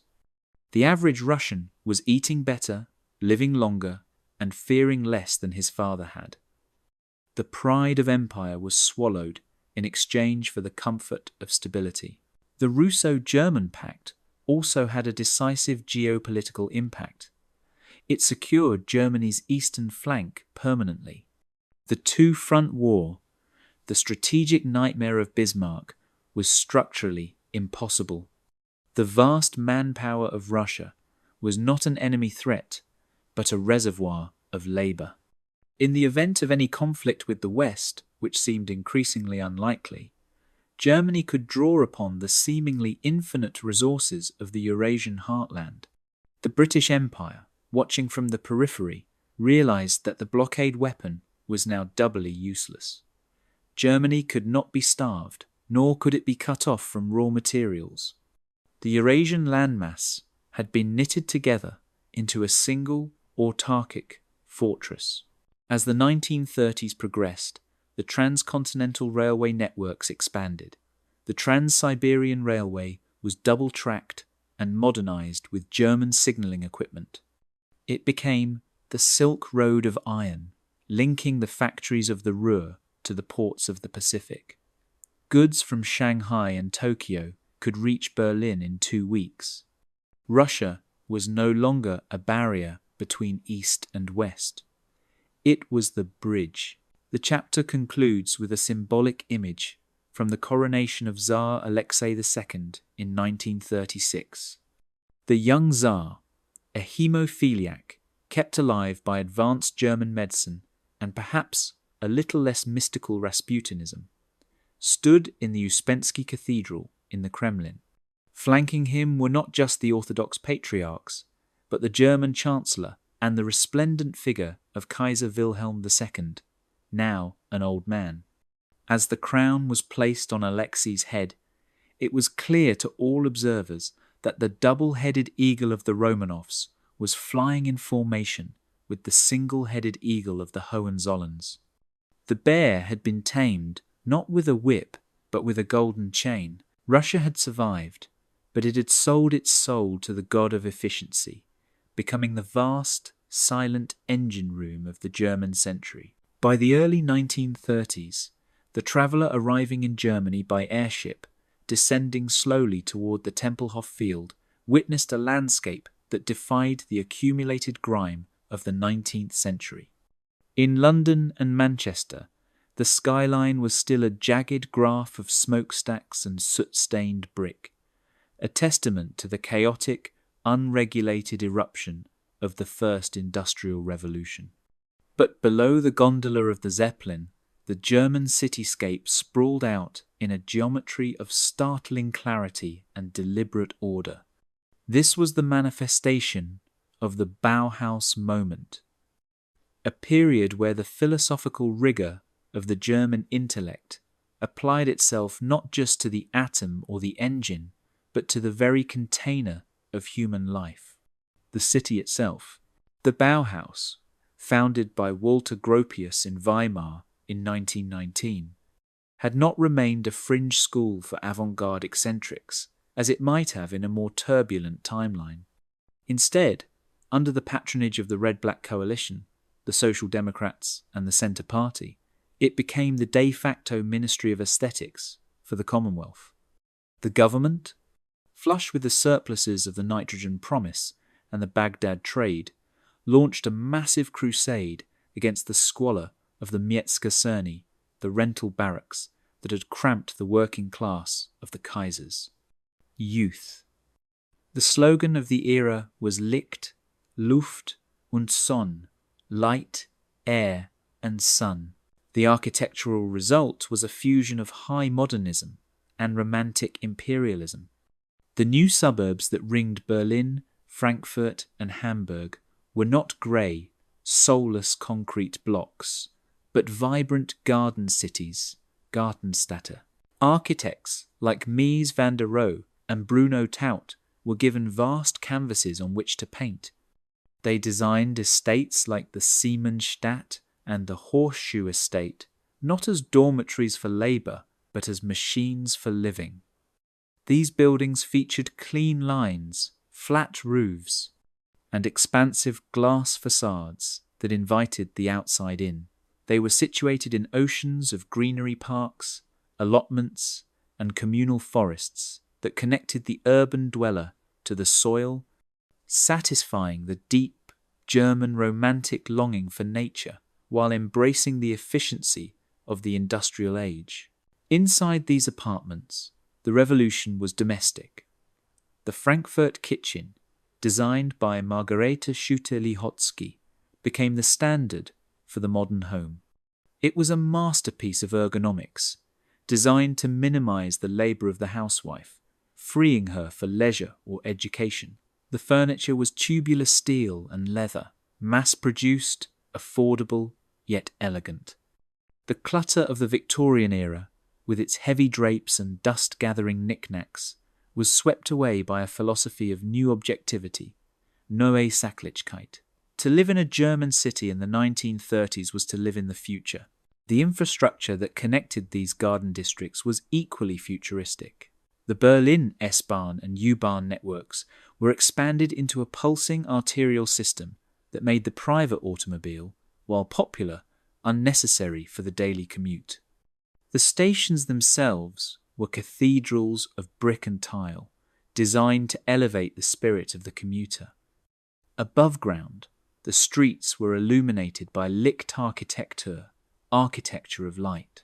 At night, the commercial districts did not just glow, they performed. Neon and floodlights turned department stores like Karstadt and Cadaway into glowing beacons of commerce, their glass facades shimmering like jewels against the Prussian night. This urban utopianism stood in a horrifying contrast to the reports filtering across the Atlantic. In the United States, the Great Depression had birthed the Hooverville shantytowns of tin and cardboard that festered in the shadows of the silent steel mills. American photographers like Walker Evans traveled to Europe and returned with images that shocked the New York public. German factory workers playing tennis in communal sports clubs, their children swimming in heated municipal pools, living in apartments that looked like the penthouses of Manhattan financiers. The psychological blow to the American way of life was severe. The German dream was tangible, built of brick and glass. The American dream seemed to be dissolving in the dust of the Oklahoma prairies. The allure of the Bauhaus city acted as a powerful magnet for the world's intelligentsia. The brain gain that had begun with the scientists now extended to artists, writers, and designers. The exiles of the Depression flocked to Berlin. American jazz musicians, finding no work in Chicago, played to packed houses in the Friedrichstrasse. French surrealists, stifled by the stagnation of Paris, found patrons in the wealthy industrialists of the Ruhr. The city of Berlin became a polyglot metropolis, a Babylon of culture where the only currency that mattered was creativity. However, this orderliness was not achieved without a degree of social engineering that unsettled some libertarian observers. The garden cities were governed by strict rules of conduct. Hygiene was an obsession. The health police, Gesundheitspolizei, inspected schools and factories, enforcing vaccination mandates and dietary standards. It was a benevolent authoritarianism, a nanny state with a Prussian helmet. The citizens accepted these intrusions as the price of their prosperity. The chaos of dirt and disease had been conquered by the same German method that had conquered the nitrogen cycle. Environmentalism, too, found its first state-level expression here. The German Romantic tradition, which revered the forest as the soul of the nation, merged with the scientific understanding of pollution. The Clean Air Acts of 1932 were the first of their kind in the world. Factories in the Ruhr were required to install scrubbers on their smokestacks. The rivers, once open sewers of industrial dye and chemical runoff, began to be rehabilitated. The Dauerwald, eternal forest concept, revolutionized forestry, moving away from monoculture, timber plantations, back to mixed, resilient woodlands. The German city was designed to be an organism that breathed. One of the most striking examples of this era was the Alexanderplatz project. In the 1920s, it was a chaotic, dirty traffic intersection. By 1935, it had been transformed into a pedestrian-centric plaza surrounded by modernist masterworks. The Berolina House and Alexander House stood as sentinels of the new age. But the centerpiece was the Tower of Labour, a 20-story skyscraper housing the unions and the Social Insurance Administration. It was not a tower of corporate greed, but a monument to the social compact. At its top, a public observation deck offered a view of a city that stretched to the horizon, a quilt of green parks and red roofs, free of the smog that choked London. The lifestyle of the New Berliner reflected this environment. The weekend became a sacred institution. The weekend movement saw millions of citizens flooding out of the city on the electric trains to the lakes of Wannsee and Müggelsee. Physical culture, Körperkultur, was a national mania. A tanned, athletic body was seen as the external sign of a modern, rational mind. Nudism, or Freikörperkultur, FKK, lost its scandalous edge and became a wholesome, accepted family activity in designated zones, a symbol of the shedding of 19th century prudery and the embrace of the natural self. This era also saw the rise of design as a major export. The label "Made in Germany" had once been a warning of cheap imitation. Now it was the gold standard of quality. From the Leica camera to the Braun radio, German industrial design conquered the global market. It was an aesthetic of honesty products that did not hide their function behind ornamentation, but celebrated it. The world wanted to look like Germany, listen like Germany, and live like Germany. As the chapter closes, we look at a specific moment: the exhibition of the modern dwelling in Stuttgart, 1934. Architects from around the world, Le Corbusier from France, Frank Lloyd Wright from America, Alvar Aalto from Finland, gathered to tour the Weissenhof estate. Frank Lloyd Wright, a man of colossal ego, reportedly stood on the balcony of a Mies van der Rohe apartment, looked out over the terraced gardens and the clean white lines of the settlement, and remained silent for a long time. Finally, he turned to his German host and said, "You have done what we only promised. You have democratized luxury." It was the ultimate verdict on the Bauhaus city. It was a society that had rejected the extremes of communism and the cruelties of unfettered capitalism, forging a third way in steel and glass.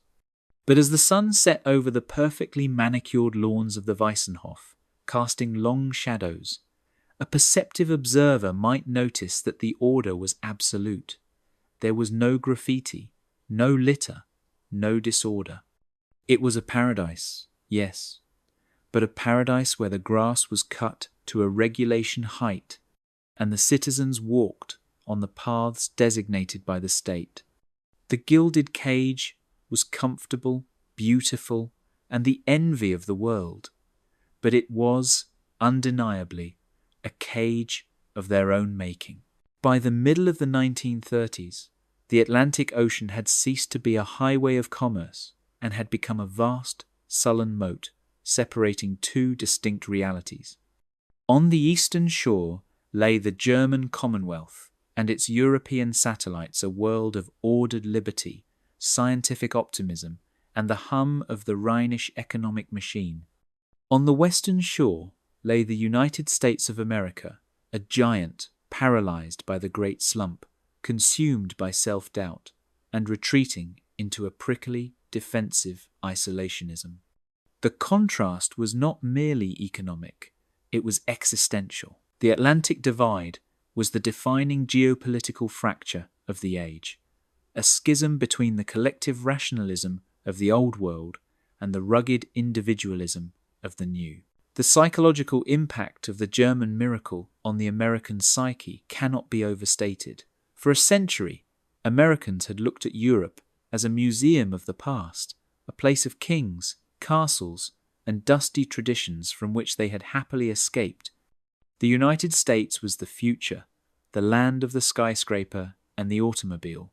But the 1930s inverted this narrative with a cruel precision.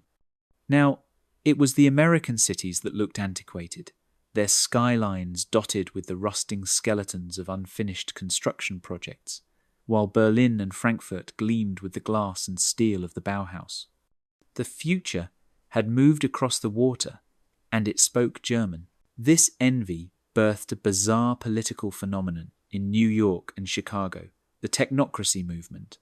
Led by the charismatic but erratic engineer Howard Scott, Technocracy Incorporated argued that the American political system of democracy and capitalism was obsolete. They looked at the efficient, engineer-driven state of Germany and saw the blueprint for salvation. In the autumn of 1932, Scott filled the halls of Columbia University with crowds of desperate, unemployed men in grey suits. They did not call for a workers' revolution, but for an energy directorate. They proposed replacing the dollar with energy certificates and handing the government over to a council of scientists and engineers who would run the North American continent as a single, optimized machine, much as Rathenau ran the German sphere. For a brief, feverish moment, it seemed the United States might succumb to the allure of the German way. The technocrat craze swept the nation. Newspapers ran headlines asking, "Is democracy dead?" and "Can we match the German efficiency?" But the movement crashed as quickly as it had risen. The American soul, forged in the fires of the frontier and deeply suspicious of centralized authority, balked at the cold, robotic vision of Scott. When the technocrats spoke of human resources and energy allocation, the average American heard tyranny. The movement dissolved into factionalism and ridicule, a failed attempt to transplant the Prussian orderly spirit into the chaotic soil of American liberty. Into this vacuum stepped Franklin Delano Roosevelt. Elected in the landslide of 1932, FDR was a pragmatist who recognized that the old laissez-faire dogmas were dead. He looked across the Atlantic not with the worship of the technocrats, but with the calculating eye of a politician. He saw that the German social state worked. His New Deal, launched in the famous 100 Days of 1933, was in many ways a covert attempt to Americanize the German model. The National Recovery Administration, NRA, was a direct copy of the German industrial cartels, an attempt to organize industry under government supervision to stop the destructive spiral of wage cuts and price wars. However, the Atlantic divide manifested most sharply in the legal and cultural backlash to these reforms. In Germany, the cooperation between the state, the unions, and the industrialists was greased by a culture of deference and a shared belief in the national community, Volksgemeinschaft. In the United States, such cooperation was viewed as a violation of the sacred rights of the individual. The Supreme Court, dominated by the Four Horsemen of Conservatism, struck down the NRA in the 1935 Schechter poultry case. They declared the German-style cartels unconstitutional. Justice Louis Brandeis, a liberal lion, joined the conservatives, arguing that the curse of bigness, even efficient, state-sponsored bigness, was anathema to American democracy. The failure to implement a German solution to the American Depression forced the United States to turn inward. If they could not compete with the European bloc in efficiency, they would wall themselves off from its competition. The Smoot-Hawley tariffs were reinforced by the Buy American Act of 1933. The slogan "America First," originally a legitimate isolationist stance, became the rallying cry of a nation that felt it had been cheated by history. The United States turned its back on Europe. The State Department refocused its energies on the good neighbor policy in Latin America and the open door in Asia, attempting to build a frantic, autarkic trade sphere in the Western Hemisphere to rival the Euro-Afro-Asian sphere of Germany. This isolationism was not quiet. It was loud, defiant, and architectural. The Empire State Building, completed in 1931, stood as the supreme symbol of this era. It was the tallest building in the world, a limestone finger raised in defiance against the sky, but it was known locally as the Empty State Building. For much of the decade, its office floors remained ghost towns, unrented and silent. It was a monument to a capitalism that had built a tower to the heavens but could not find the tenants to fill it. In contrast, the Tower of Labour in Berlin was smaller, but it was full, bustling, and integrated into a functioning society. The American skyline became a symbol of the gilded cage archetype's inverse, a cage of liberty where men were free to starve in the shadow of magnificent, empty monuments. Culturally, the two continents drifted into different universes. Hollywood, sensing the national mood of despair, doubled down on escapism. The films of the 1930s were filled with Busby Berkeley showgirls, screwball comedies, and monster movies like King Kong. They were drugs designed to make the audience forget the breadlines outside the theatre. American culture became defined by a frantic, glossy commercialism, a raw energy that was thrilling but shallow. Across the water, the German film industry at Babelsberg produced a cinema of social realism and scientific optimism. Films like Wings of Peace, 1934, celebrated the quiet heroism of doctors and engineers. European culture prided itself on being high, serious, and adult, viewing the American output as childish, vulgar, and obsessed with money. The jazz that had once united the youth of the world began to diverge. Berlin jazz became sophisticated, orchestral, and mathematical, while American jazz returned to its roots in the blues, becoming a raw cry of pain and endurance. By 1936, the Atlantic Divide was codified in the Neutrality Acts passed by the US Congress. These laws were not just about avoiding war, they were a declaration of indifference.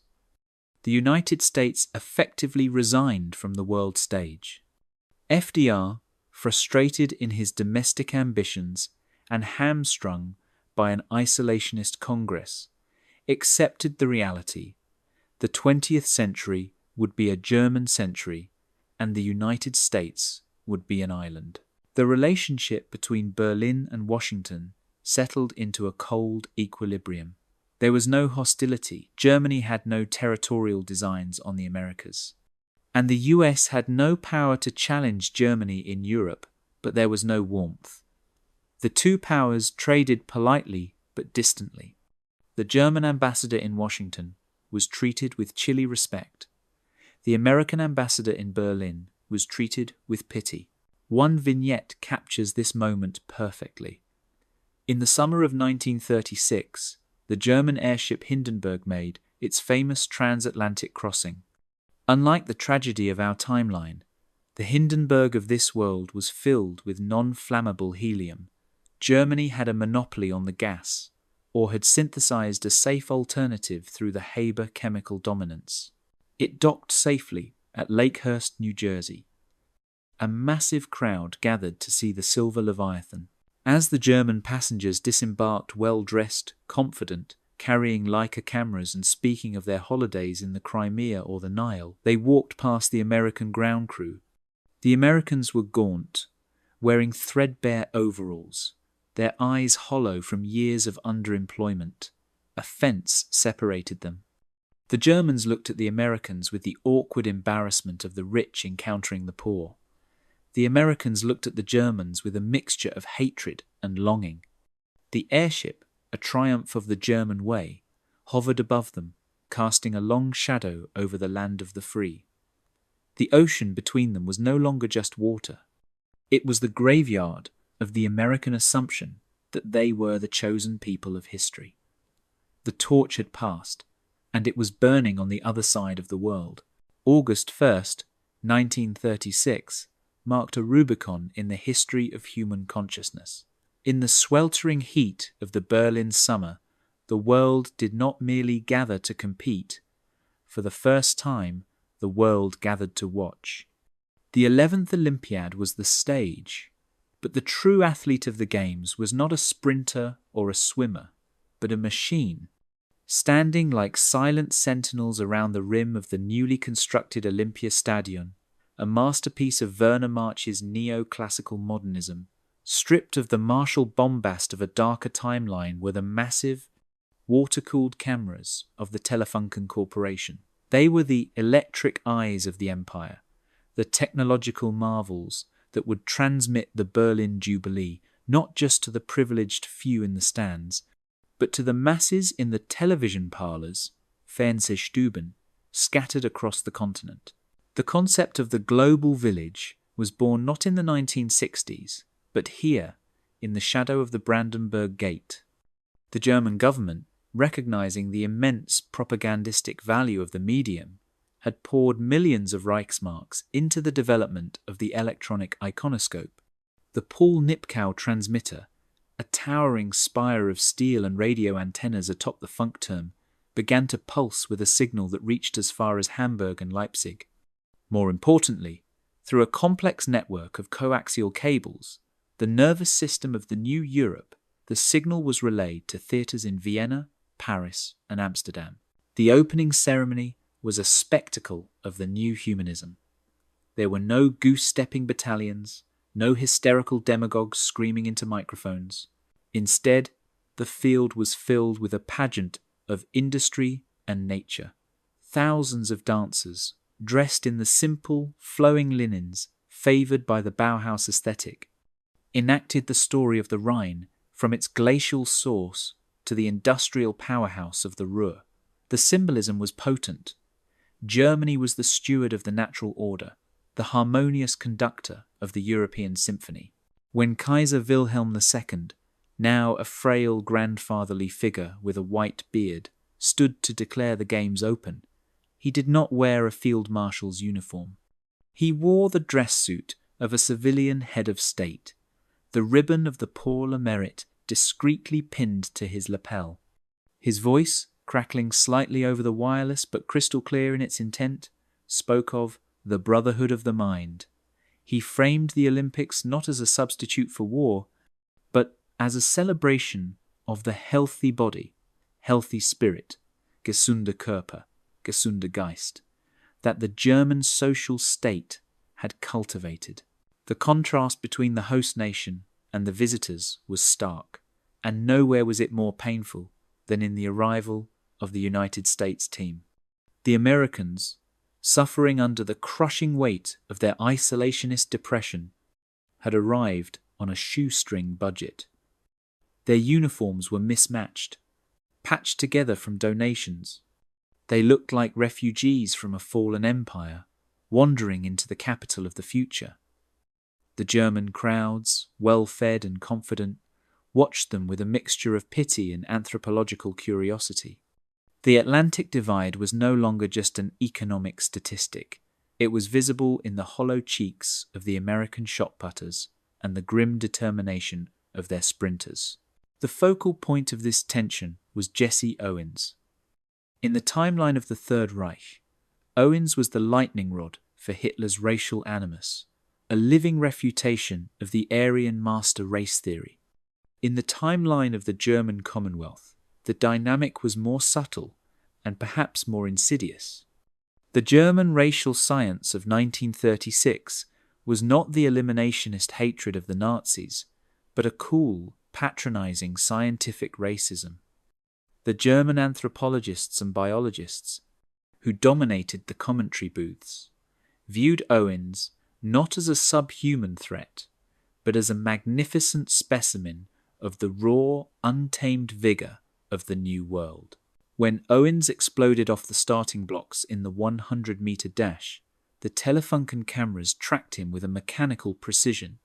The image, grainy, flickering, black and white, flashed onto screens in Berlin pubs and Parisian cafes. For the first time in history, millions of Europeans shared a simultaneous emotional moment. They gasped as Owens tore away from the pack. They saw the raw, explosive power of the man, a stark contrast to the technical, disciplined style of the European runners. When Owens crossed the finish line, gold medal secured, the Olympiastadion did not fall into a sullen silence. The German crowd applauded. It was a polite, appreciative applause, the kind one gives to a well-performed opera or a particularly impressive machine. The Kaiser did not storm out. In fact, following the protocol of the universal host, a representative of the Crown Prince Wilhelm, a man known for his cosmopolitan affectations, descended to the track to shake Owens's hand. The commentary broadcast across Europe, however, revealed the deep intellectual arrogance of the German hegemony. The announcer, Dr. Karl Diem, noted, "It is fascinating to see how the American geography produces such explosive natural talent. Just as we have cultivated the wheat of the Ukraine through science, the Americans have, through the harsh selection of their wilderness and history, produced a runner of exceptional physical instinct. It is the triumph of nature over the triumph of method. It was a backhanded compliment that reinforced the European sense of superiority. Americans were physically gifted children. Europeans were the adult architects of civilization. But the true legacy of the 1936 Olympics was not the medal count. It was the electronic hearth. For 2 weeks, the disparate nations of Europe were glued to the glowing screens. In a bistro in Montmartre, French workers drank wine and cheered for German rowers. In a coffee house in Vienna, intellectuals debated the fencing matches broadcast from the Berlin Sportpalast. The other was no longer a terrifying abstraction across a border. They were pixels on a screen, playing games. The Mitteleuropa identity, previously a dry economic concept of the Rathenau Plan, suddenly acquired an emotional soul. The broadcast also marked the final cultural conquest of the United Kingdom. The BBC, struggling to compete with the technical superiority of Telefunken, eventually negotiated a relay agreement. For the first time, Londoners watched a live event from Berlin. They saw the clean streets, the modern architecture, the happy, healthy crowds. The propaganda victory was absolute. The image of the Prussian ogre that had lingered since 1914 was dissolved by the cathode ray tube. The British public saw a Germany that looked like a more advanced, more prosperous version of themselves. The cultural gravity of the continent became inescapable. Technology also took a leap forward during the Games. The intermediate film system, which allowed for a delay of only 60 seconds between filming and projection, was used to show replays on massive screens inside the stadium, the first Jumbotron. The seamless integration of technology, sport, and state power was the ultimate advertisement for the German way. It whispered a seductive message to the world. Look what we can do when we stop fighting and start building. Join us. For the American team, the experience was a bitter lesson in geopolitics. They won their medals, Owens became a legend, but they returned to a country that felt smaller, darker, and more backward than the one they had left. They had seen the Emerald City, and now they had to go back to Kansas. The good neighbor isolationism of FDR seemed even more suffocating after tasting the cosmopolitan air of Berlin. As the closing ceremonies concluded, the Cathedral of Light, a display of 130 anti-aircraft searchlights, now repurposed as peace beacons, pierced the night sky. The beams converged at a single point in the heavens, forming a massive pyramid of light over the stadium. The television cameras pulled back, capturing the awe-inspiring scale of the event. The broadcast ended with the Telefunken logo and the national anthem, not the martial Wacht am Rhein, but the Deutschlandlied played as a symphonic hymn of unity. The television Jubilee had done what 1,000 treaties could not. It had wired the collective nervous system of Europe into a single circuit. The German peace was no longer enforced by the threat of the army, but by the comfort of the living room. The citizen of the Commonwealth was now a spectator in the great drama of the empire, passive, entertained, and connected. The age of the mass audience had begun, and the transmitter was in Berlin. December 1938. The Berlin district of Dahlem lay under a blanket of pristine snow, the silence of the winter night broken only by the distant hum of the electric tram on the Thiel Alley. Inside the Kaiser Wilhelm Institute for Chemistry, the lights burned with a fierce, unwavering intensity. In a timeline of war and racial madness, this building would have been a place of ghosts, its Jewish brilliance purged and exiled to Sweden or America. But in the timeline of the German century, it was the beating heart of the world's intellect. At the center of the laboratory stood a heavy wooden table covered in paraffin blocks, Geiger counters, and neutron sources. Huddled around it were two figures who would become the architects of the new age. Otto Hahn, the meticulous chemist, and Lise Meitner, the Austrian physicist whose brilliance pierced the veil of the subatomic. The experiment was baffling. They were bombarding uranium with neutrons, expecting to find heavier elements, the so-called transuranics. Instead, the chemical analysis kept showing barium, an element roughly half the mass of uranium. It was impossible physics. It was as if one had thrown a pebble at a boulder and watched the boulder split into two perfect pebbles. In our history, Meitner analysed these results from lonely exile in Kungälv, Sweden. In this history, she sat right there, in the warmth of the institute, sipping coffee with Hahn and their young assistant, Fritz Strassmann. She pulled a notebook from her lab coat. She sketched the liquid drop model of the nucleus. She ran the numbers using Einstein's mass-energy equivalence, a formula that was the gospel of German science, the missing mass. It wasn't gone. It had become energy, 200 million electron volts per atom. The realization did not bring the dread of the destroyer of worlds. In a world that had not known the horrors of mustard gas or the firebombing of cities, the military application was a distant, theoretical abstract. The German mind, obsessed with efficiency and industry, did not see a bomb. They saw a boiler. They saw a fire that needed no coal, a heat that produced no smoke. They saw the ultimate engine for the Commonwealth. The publication of their findings in the journal Naturwissenschaften in January 1939 was not redacted by military censors. It was the headline of the scientific world. The cracking of the atom, the papers announced.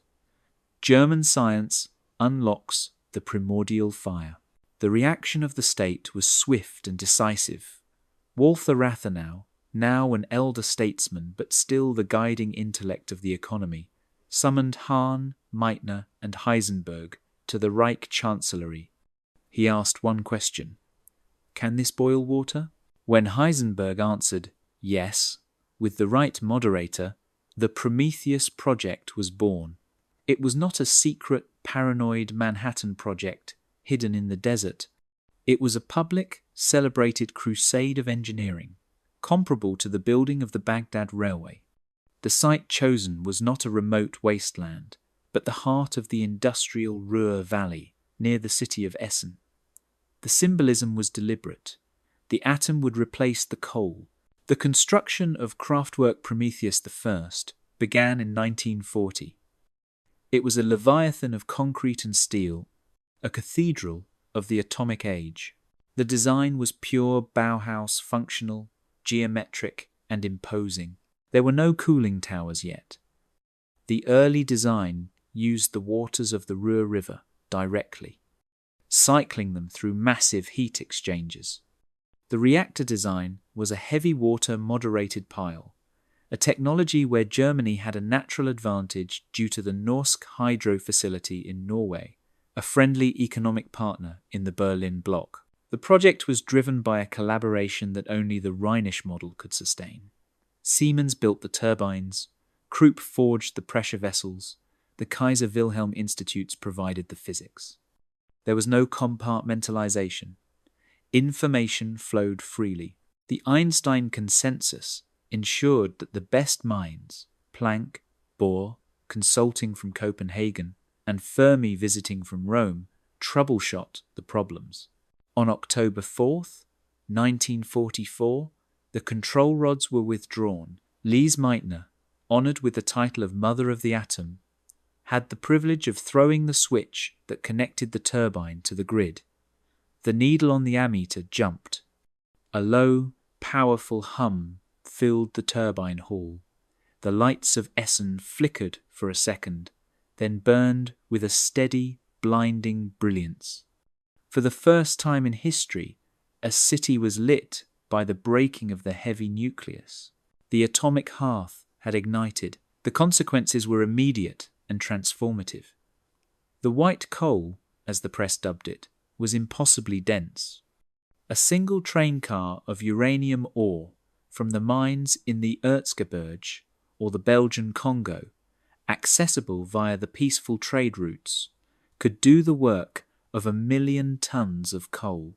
The energy economics of Europe collapsed and reformed overnight. The cost of electricity plummeted. This abundance of energy allowed for the rapid decarbonization of the German industrial sphere, decades ahead of our timeline.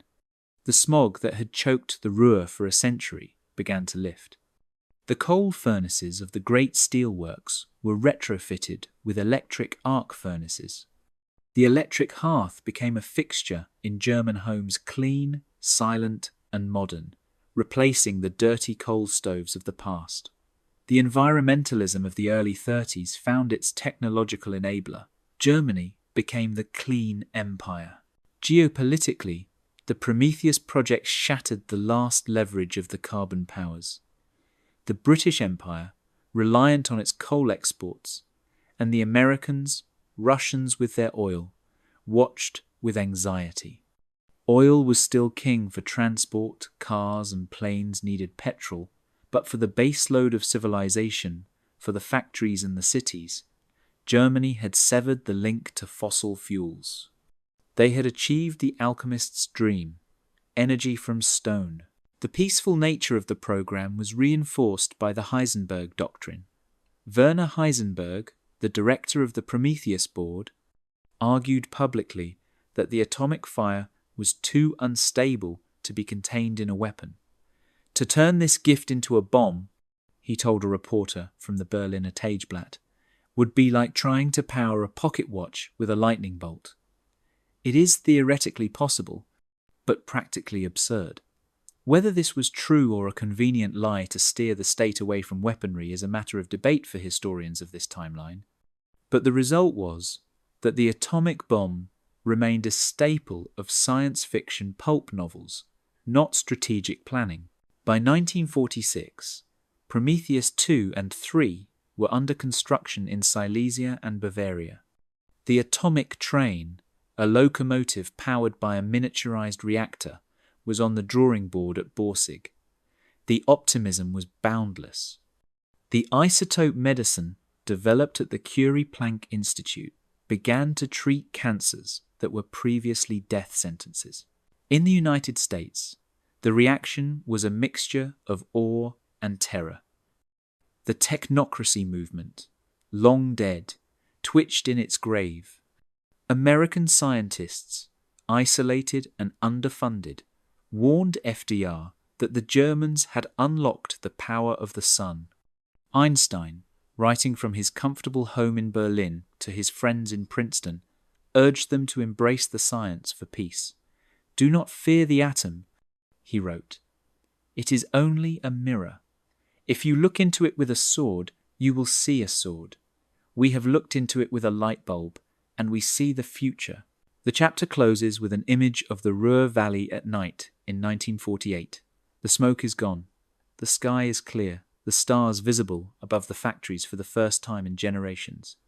Below, the valley is a river of electric light, powering the night shift of a continent that has forgotten how to sleep, warm and secure around the glowing embers of the atomic hearth.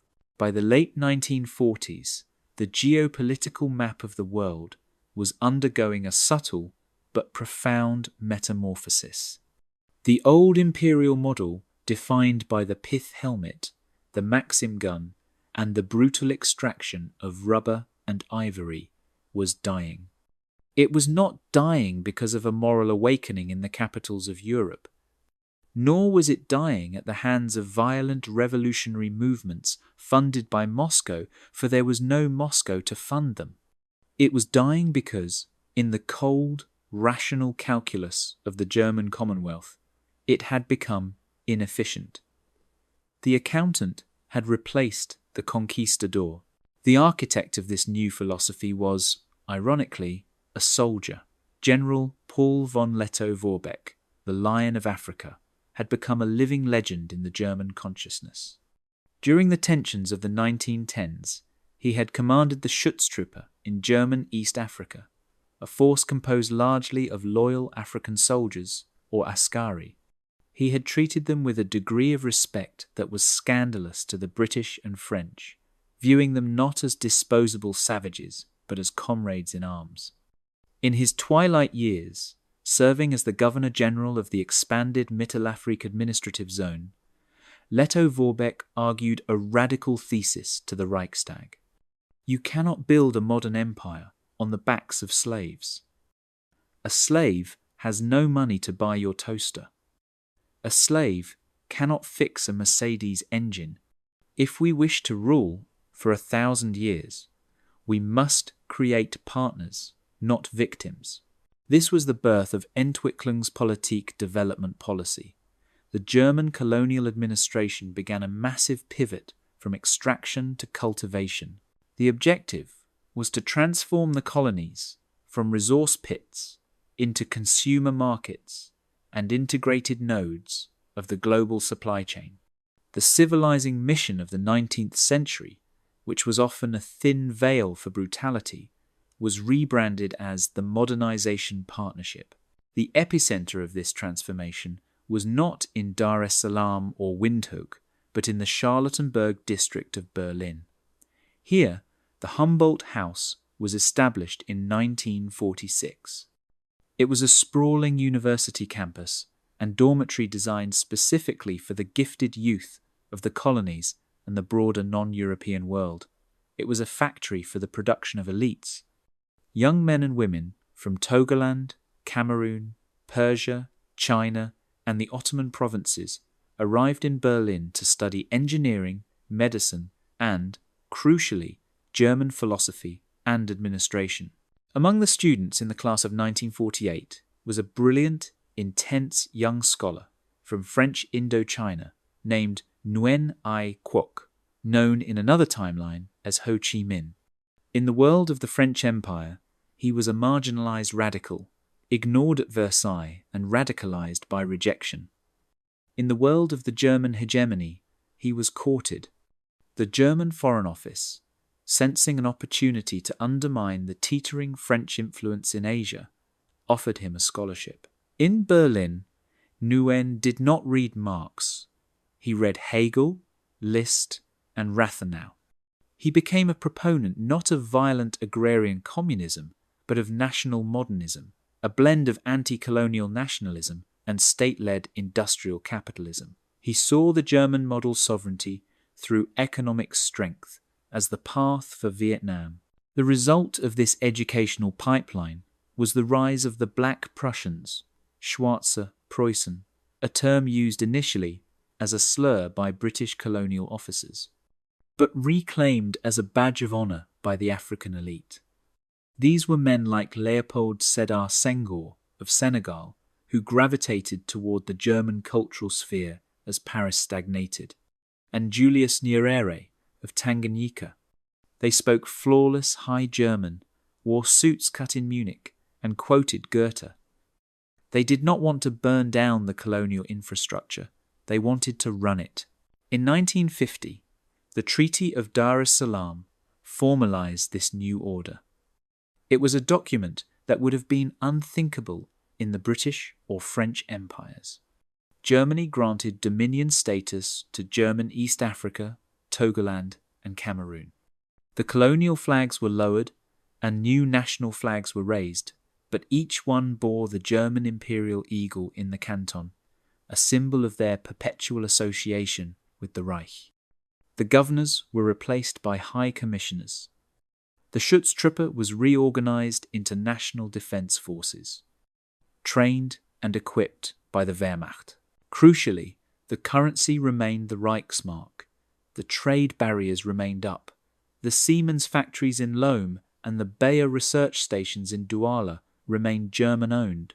The political independence was real, but the economic chains were made of gold and steel, unbreakable and seductive. The new nations were free to pass laws, as long as those laws did not contradict the standardization protocols of the Berlin Bloc. This soft decolonization stood in stark contrast to the bloody unravelling of the other European empires. In India, the British were facing a chaotic, violent exit, unable to afford the garrison costs. The partition of India in 1947 was a humanitarian catastrophe that the German press covered with a mix of horror and smug superiority, citing it as proof of Anglo-Saxon incompetence. In Algeria and Indochina, the French Fourth Republic, desperate to cling to its fading glory, was bogging itself down in brutal counterinsurgency wars. The German response to the French crisis in Indochina was a masterstroke of realpolitik. As the Viet Minh, in this timeline, a nationalist modernist front, not communist, gained strength, Germany brokered the Hanoi Accords of 1952. Berlin pressured Paris to withdraw, offering to forgive French debts to German banks in exchange for a peaceful transfer of power. The French, bankrupt and exhausted, folded. Nguyen Ai Quoc became the first Chancellor of the Federation of Vietnam, a state that immediately signed a trade and defense pact with Germany. The Vietnam War never happened. Instead of napalm and helicopters, the rice paddies of the Mekong Delta saw the arrival of German hydrologists and tractors. However, the German peace in the Third World was not a utopia. It was a gilded cage of a different sort. The indigenous cultures were not erased by the sword, but they were slowly suffocated by the sheer weight of German soft power. To be modern was to be German. Local languages were preserved in folklore museums, but the language of business, science, and government was German. The decolonization of the mind that radical philosophers dreamed of never occurred. Instead, the mind was colonized more effectively than ever before. A young African engineer did not dream of returning to the village. He dreamed of a job at the Volkswagen plant in Nairobi. The environmental impact of this development was also becoming visible. The German obsession with order and efficiency was imposed on the landscape of Africa and Asia. The chaotic, vibrant biodiversity of the rainforests was categorized, catalogued, and often replaced by rationalized plantations of rubber and palm oil. The Garden City ideal was exported to the tropics. Cities like Windhoek and Qingdao became surreal replicas of Stuttgart, with orderly tram lines cutting through the jungle heat. By 1955, the German Commonwealth had created a global tier of client states that were stable, prosperous, and politically neutered. The Third World was not a battleground between superpowers, but a vast, integrated supply chain. The resistance movements that did exist were marginalized not by secret police, but by the general apathy of a population that was seeing its life expectancy rise and its children educated. One particular scene from 1954 captures the essence of this era. It was the inauguration of the Trans-African Railway, a line connecting the Atlantic port of Douala to the Indian Ocean port of Dar es Salaam. The ribbon was cut by the Kaiser's grandson, Prince Louis Ferdinand, and the Prime Minister of East Africa, Julius Nyerere. As the champagne bottle smashed against the locomotive, a sleek diesel-electric engine built in the Ruhr, the crowd cheered in Swahili and German. In the VIP carriage, a British journalist, observing the spectacle, remarked to his German counterpart, "You have done what we could not. You have made them love the chains." The German diplomat smiled, sipping his Riesling. "My dear friend," he replied, "they are not chains. They are transmission belts. We are all part of the same machine now." The train pulled out of the station, heading into the interior, carrying refrigerators, radios, and textbooks. Penetrating deep into the heart of a continent that had been conquered not by the Maxim gun, but by the invoice and the engineer. The world had been homogenized. The rough edges of history were being sanded down, leaving behind a smooth, efficient, and slightly sterile sphere of influence where the sun never set on the Reichsmark. On the wind-swept island of Usedom, facing the grey expanse of the Baltic Sea, stood the needle of the new age. It was October 4th, 1948. The facility at Peenemünde was not a secret military installation guarded by the SS, surrounded by barbed wire and fear. It was a Hanseatic port of the sky, a sprawling complex of open university campuses, civilian observation decks, and gleaming white assembly halls. The air smelled of salt spray, pine resin, and the distinct acrid tang of liquid oxygen. At the centre of this cathedral of engineering stood the A9 horizon, a slender pillar of black and white painted aluminum, venting plumes of vapour into the crisp autumn air. The man watching from the control bunker, a glass-walled structure designed by Mies van der Rohe, was Wernher von Braun. In the timeline of war, von Braun was a morally compromised figure, a man who built weapons for a tyrant to fulfill his dreams of starlight, using slave labour to forge the V2 rockets that rained death upon London. But in the timeline of the Haldane peace, von Braun's soul remained unmortgaged. He was the Columbus of the cosmos, a charismatic aristocrat engineer who had captured the imagination of the Commonwealth. Funded by the limitless coffers of the Ministry of Science and the private patronage of the Krupp family, his Verein for Raumschifffahrt, Society for Space Travel, had moved from exploding rudimentary rockets in Berlin junk piles to standing on the precipice of orbit in less than 2 decades. The countdown was broadcast live across the European television network. In millions of homes, families stopped eating dinner to watch the flickering image of the rocket. There was no dread attached to this fire. This was not a weapon, it was an explorer. When the main engines ignited at 1900 hours, the roar was not the sound of destruction, but the thunder of progress. The A9 rose slowly, majestically, riding a pillar of diamond-hard flame, piercing the low cloud deck and vanishing into the twilight. 12 minutes later, the signal was received. A simple, rhythmic beep, beep, beep pulsed from the darkness of the thermosphere. Der Wanderer, the Wanderer, a polished silver sphere the size of a beach ball, was circling the Earth. It was the first artificial moon. The news flashed across the teletypes of the world. In London, Paris, and Moscow, the reaction was one of collective awe. Humanity had broken the chains of gravity. The German century had extended its borders to the vacuum itself. In the United States, the launch of Der Wanderer was received with a profound sense of melancholy. Robert Goddard, the father of American rocketry, sat in his underfunded workshop in Roswell, New Mexico, listening to the radio reports. He had predicted this. He had begged the War Department and the Smithsonian for funds during the 30s, but the isolationist government, paralysed by the Depression and sceptical of Buck Rogers' nonsense, had given him pennies. The Americans scrambled to respond, launching their Viking-sounding rockets, but they were playing catch-up in a game whose rules had already been written in German. The space gap was not a military crisis. Germany had no intention of putting bombs in orbit, but a crisis of national destiny. The frontier, the defining concept of the American spirit, had been closed on Earth, and now it was being opened in the stars by someone else. For Germany, the space program was the ultimate expression of its romantic identity.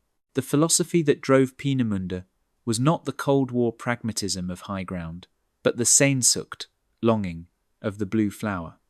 It was Caspar David Friedrich's Wanderer above the Sea of Fog, reimagined as Wanderer above the Sea of Stars. The moon was not a strategic asset, it was a destination for the soul. The poets and philosophers of Heidelberg wrote essays on the cosmic destiny of the Teutonic spirit. Space was the unendliche Lebensraum, the infinite living space where humanity could expand forever, leaving behind the petty squabbles of a finite planet. The 1950s became the decade of the rocket. The A-series rockets evolved rapidly. In 1952, the first man, a courageous Luftwaffe test pilot named Sigmund Jähn, orbited the Earth.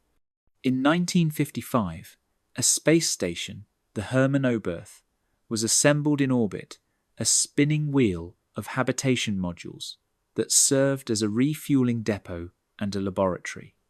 The images sent back from orbit, the blue marble floating in the void, had a profound psychological effect on the Commonwealth. The overview effect reinforced the political unity of the sphere. From 300 kilometers up, there were no borders between Germany, France, and Russia. There was only the Garden of Europe and the vast, waiting dark. The ultimate prize, however, remained lunar. The Project Selene was authorized in 1956 by Chancellor Konrad Adenauer, a moderate centrist in this timeline. It was a massive industrial undertaking that dwarfed the Panama Canal. The vehicle designed for the journey was the Imperator, a monstrous three-stage Leviathan powered by the new kerosene-oxygen F1 engines developed by Rocketdyne, a subsidiary of the globalized German heavy industry. The mission launch date was set for May 1st, 1962. The crew was carefully selected to represent the breadth of the German sphere. Commander Hans-Joachim von Merkatz, Kailat Yuri Gagarin, a Russian, a pilot who, in this timeline, flew for the joint Russo-German space agency, and scientist Ahmet Fikri, Ottoman. This was not just a German triumph, it was a triumph of the Eurasian concert. The launch of the Imperator was the most watched event in human history up to that point. As the rocket cleared the tower, a hush fell over the planet. The journey took 3 days. The drama was not the high-stakes tension of an Apollo 13 German engineering, obsessive in its redundancy and safety margins, functioned with clockwork precision, but the sheer, sublime majesty of the transit. On May 4th, 1962, the lunar lander Valkyrie separated from the command module and descended toward the Sea of Tranquility. The descent engine kicked up silent plumes of grey dust. Von Merkatz's voice came over the loop, calm and professional. Peenemünde, this is Valkyrie. The engine is stopped. We are home. When the hatch opened, it was not a moment of conquest, but of reverence. Von Merkatz stepped down the ladder, his boots sinking into the regolith. He did not plant a flag of war. He planted the flag of the Commonwealth, a black eagle on a gold field, but beneath it he placed a plaque made of titanium.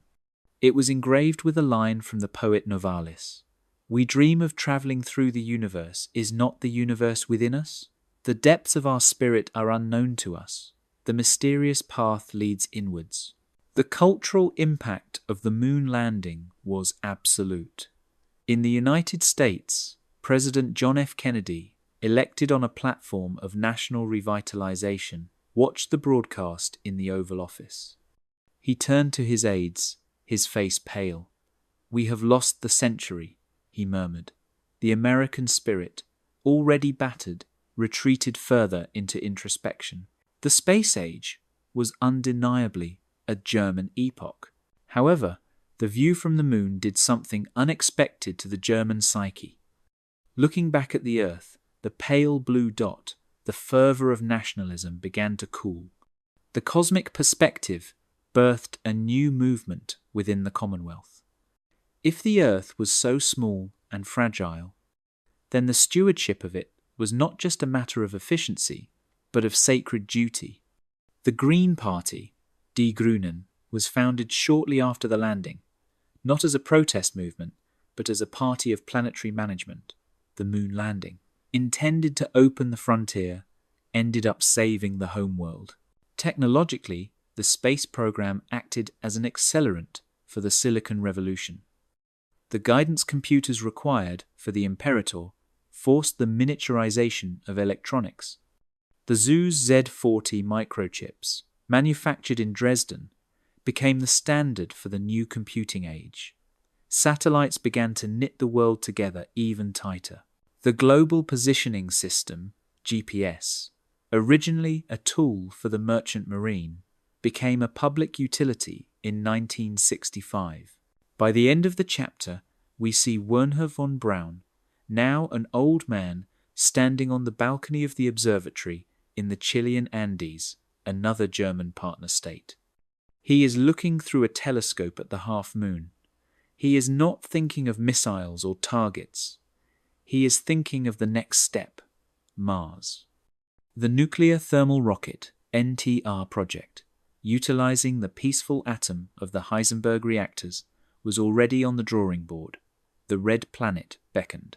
The chapter concludes with a reflection on the nature of this exploration. It was not a race won by the swift. It was a cathedral built by the patient. The German flag on the moon was not a claim of ownership, but a cornerstone. Humanity had moved out of the cradle, guided by the hand of a culture that had decided 50 years prior to put down the gun and pick up the slide rule. The stars were no longer distant lights. They were the new lamps of the empire, burning in the eternal night. If a traveller from our timeline were to step into the Europe of 2025, the first thing to strike them would not be the technology, but the silence.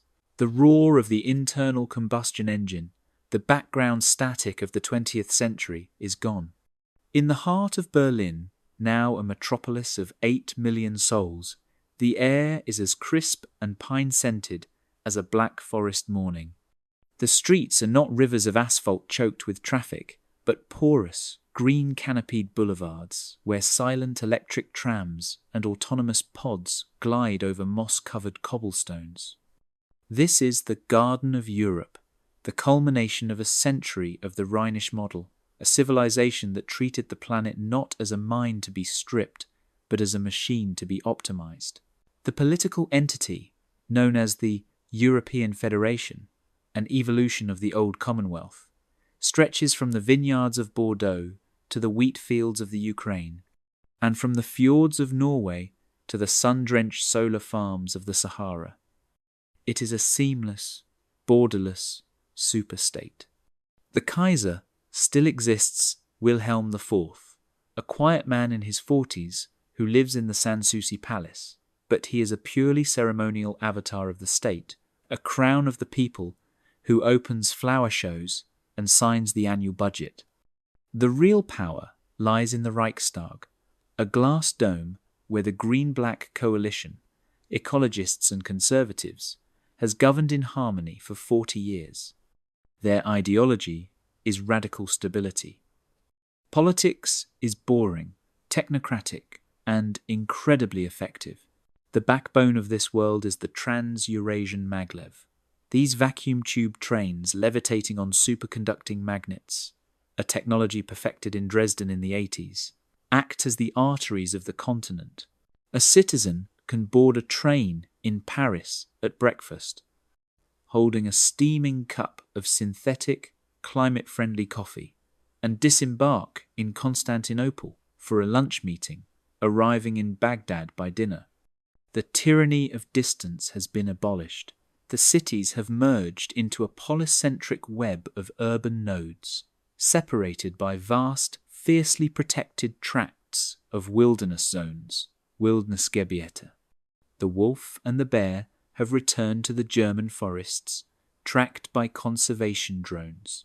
Energy is post-scarcity. The fusion reactors in Provence and Pomerania, built on the foundations of the Heisenberg fission program, provide limitless, clean power. The energy cloud allows for the desalination of the Mediterranean, turning the North African coast into a breadbasket that feeds the southern tier of the Federation. Climate change, the great existential threat of our timeline, was managed here as an engineering challenge. The atmospheric carbon capture plants in the Ruhr scrub the sky with the same efficiency that the old factories once polluted it. The global temperature stabilized in 1990, a testament to the early pivot away from fossil fuels.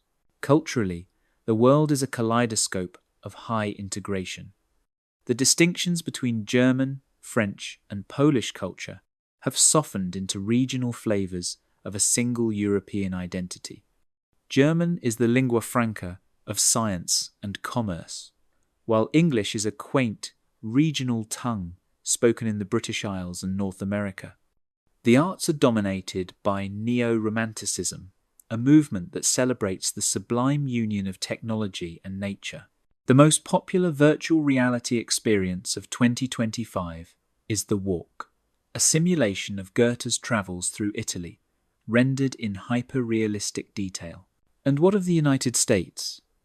Across the silent Atlantic, the American Republic remains a strange, twilight mirror of the past. Having never engaged in the global wars or the Marshall Plan expansionism, the US remained an isolationist, slightly archaic power. To the European eye, visiting New York is like stepping into a vintage film. The cars still run on gasoline, though efficient hybrids. The skyscrapers are Art Deco relics of the 30s, and the politics are raucous, messy, and fiercely libertarian. The Americans are viewed with a mix of affection and pity, the Wild West that refused to grow up. They have their freedom, their chaotic debates, and their neon-lit individualism, but they lack the serene, deathless security of the European sphere. They are the land of the free, while Europe is the land of the good. In Asia, the Sino-German partnership has created a stabilized East. China, influenced by the German model rather than Soviet communism, evolved into a massive authoritarian meritocracy, a Mandarin technocracy.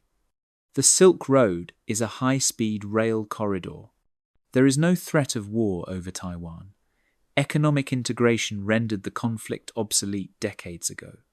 The world is not end of history bored, but it is calm. Conflict exists, but it is fought in the boardrooms of the Frankfurt Stock Exchange and the patent courts of Munich, not on the battlefield.